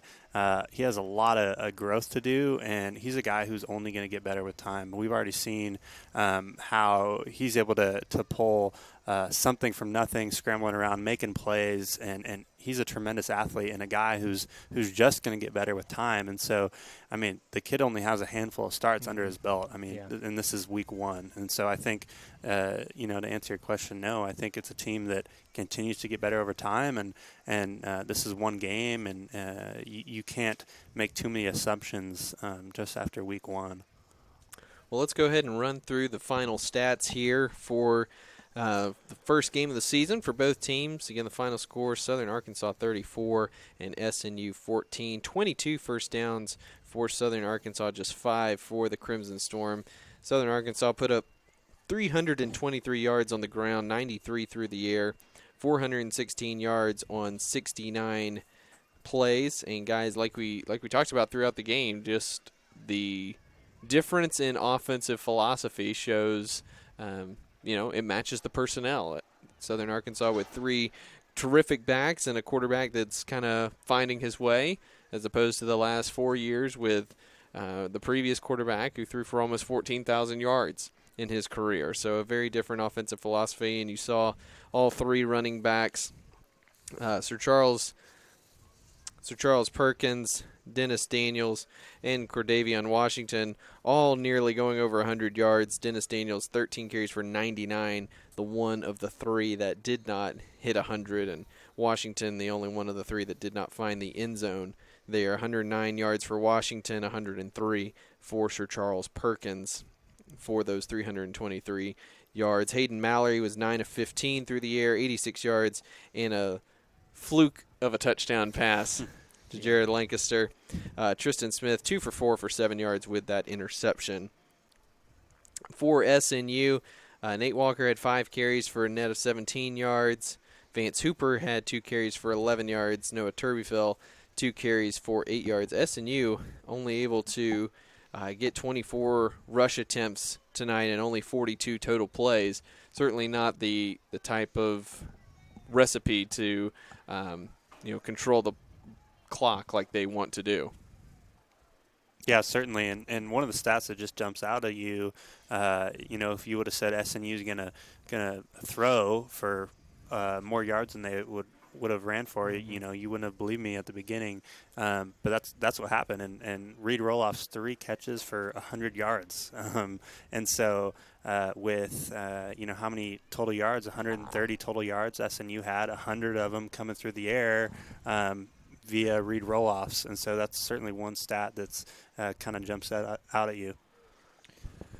Yeah, I mean, I think it's not on the stat board because you can't quantify it, or I guess you could count it, but we don't have those kind of stats. But just some missed tackles, I would love to, and I'm sure the coaches will, just for player grades. Reese, did you guys get grades? We didn't get grades. No grade. No grades. Maybe they won't. They'll be gracious to their players. That was like my worst nightmare every single game. But just the missed tackles on defense. We talked about at the beginning of the game. It's week 1. Yes, you have jitters, but it didn't really seem to get too cleaned up until really the fourth quarter. These running backs are running hard, yeah, but man, if you're the first linebacker in there, you got to hang on and you got to drive your feet and finish the tackle. And it seemed like it was 1 broken tackle, and then later in the drive it'd be 2 broken tackles, and then later in the drive 3 broken tackles and a touchdown. And those are correctable, right? Like missing tackles is a correctable thing. So, man, I wouldn't be surprised if there's some tackling drills done this week, just to remember some of the form that you learned during two-a-days, make that muscle memory come back to you. And one thing that was really difficult for SNU offensively was not just that they would have some negative plays, but they were big negative plays. I mean, you look at Southern Arkansas had 9 tackles for loss and averaged nearly 6 yards per tackle for loss. I mean, that when you're going from 1st and 10 to 2nd and 16 on average, you're putting yourself in an unenviable position, especially for an offense that doesn't spread it out and chuck it all over the place. You need to be gaining positive yards every single time out, and any time there's negative plays, it puts this offense in a world of hurt.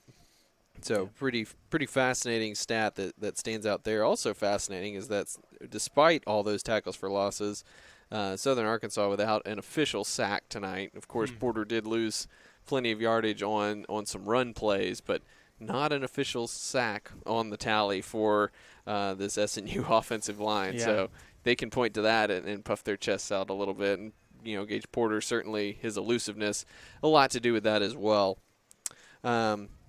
Big thing, again, time of possession, 37 minutes, 40 seconds for Southern Arkansas, 22 minutes and 20 seconds for SNU.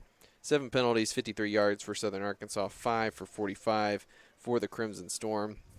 SNU was 4 of 12 on third down and did hold Southern Arkansas to just 5 of 12 on third down. But, a bugaboo for SNU last year was allowing teams to get in the red zone and score touchdowns. And the same held true tonight, 4 for 4 red zone scores on their 4 chances for Southern Arkansas. Last year, SNU, out of their 38 opportunities, gave up 33 touchdowns. So that's something that Crimson Storm, again, just have to do a little bit better along that line of scrimmage. And I think that's going to be a big key for them going forward. So, guys, any final thoughts before we wrap things up here? Man, I'm just impressed that you were able to say the word bugaboo. That was the key word of the night to get into the broadcast at some point. Oh man, nope. I'd love to see how they progress. Excited for this season together with you guys. Yep, I'm same thing, Landry. I'm excited to see Gage continue to grow, continue to get more confident. He's such a playmaker that you just can't expect the kid to come out and not perform well like he usually does, game after game. And so I think that's something to look forward to as well. Well, the final score again here from SNU Football Stadium. Southern Nazarene falls in the season opener to Southern Arkansas, 34-14. Just a reminder, we will be back on the air next Saturday evening from Arkadelphia as the Crimson Storm look to even the record at 1-1 when they take on Henderson State. That game is set for 6 p.m. Kickoff will be on the air at 5:45 p.m. with pregame coverage. Again, we'll have coverage for every game, home and away this season, for all of SNU athletics, courtesy of our friends over at Crossover Radio Sports. Well, you can find all games here on SNU's live stream through YouTube, and again, home and away through the Crossover Radio Sports app. Just go to the App Store, both the Google Play Store and the iPhone Apple Store, and you can download that app for free and stream all the SNU games to your heart's content. So, again, the final from SNU Football Stadium, 34-14. The Mule Riders win it over the Crimson Storm. Good night from Bethany.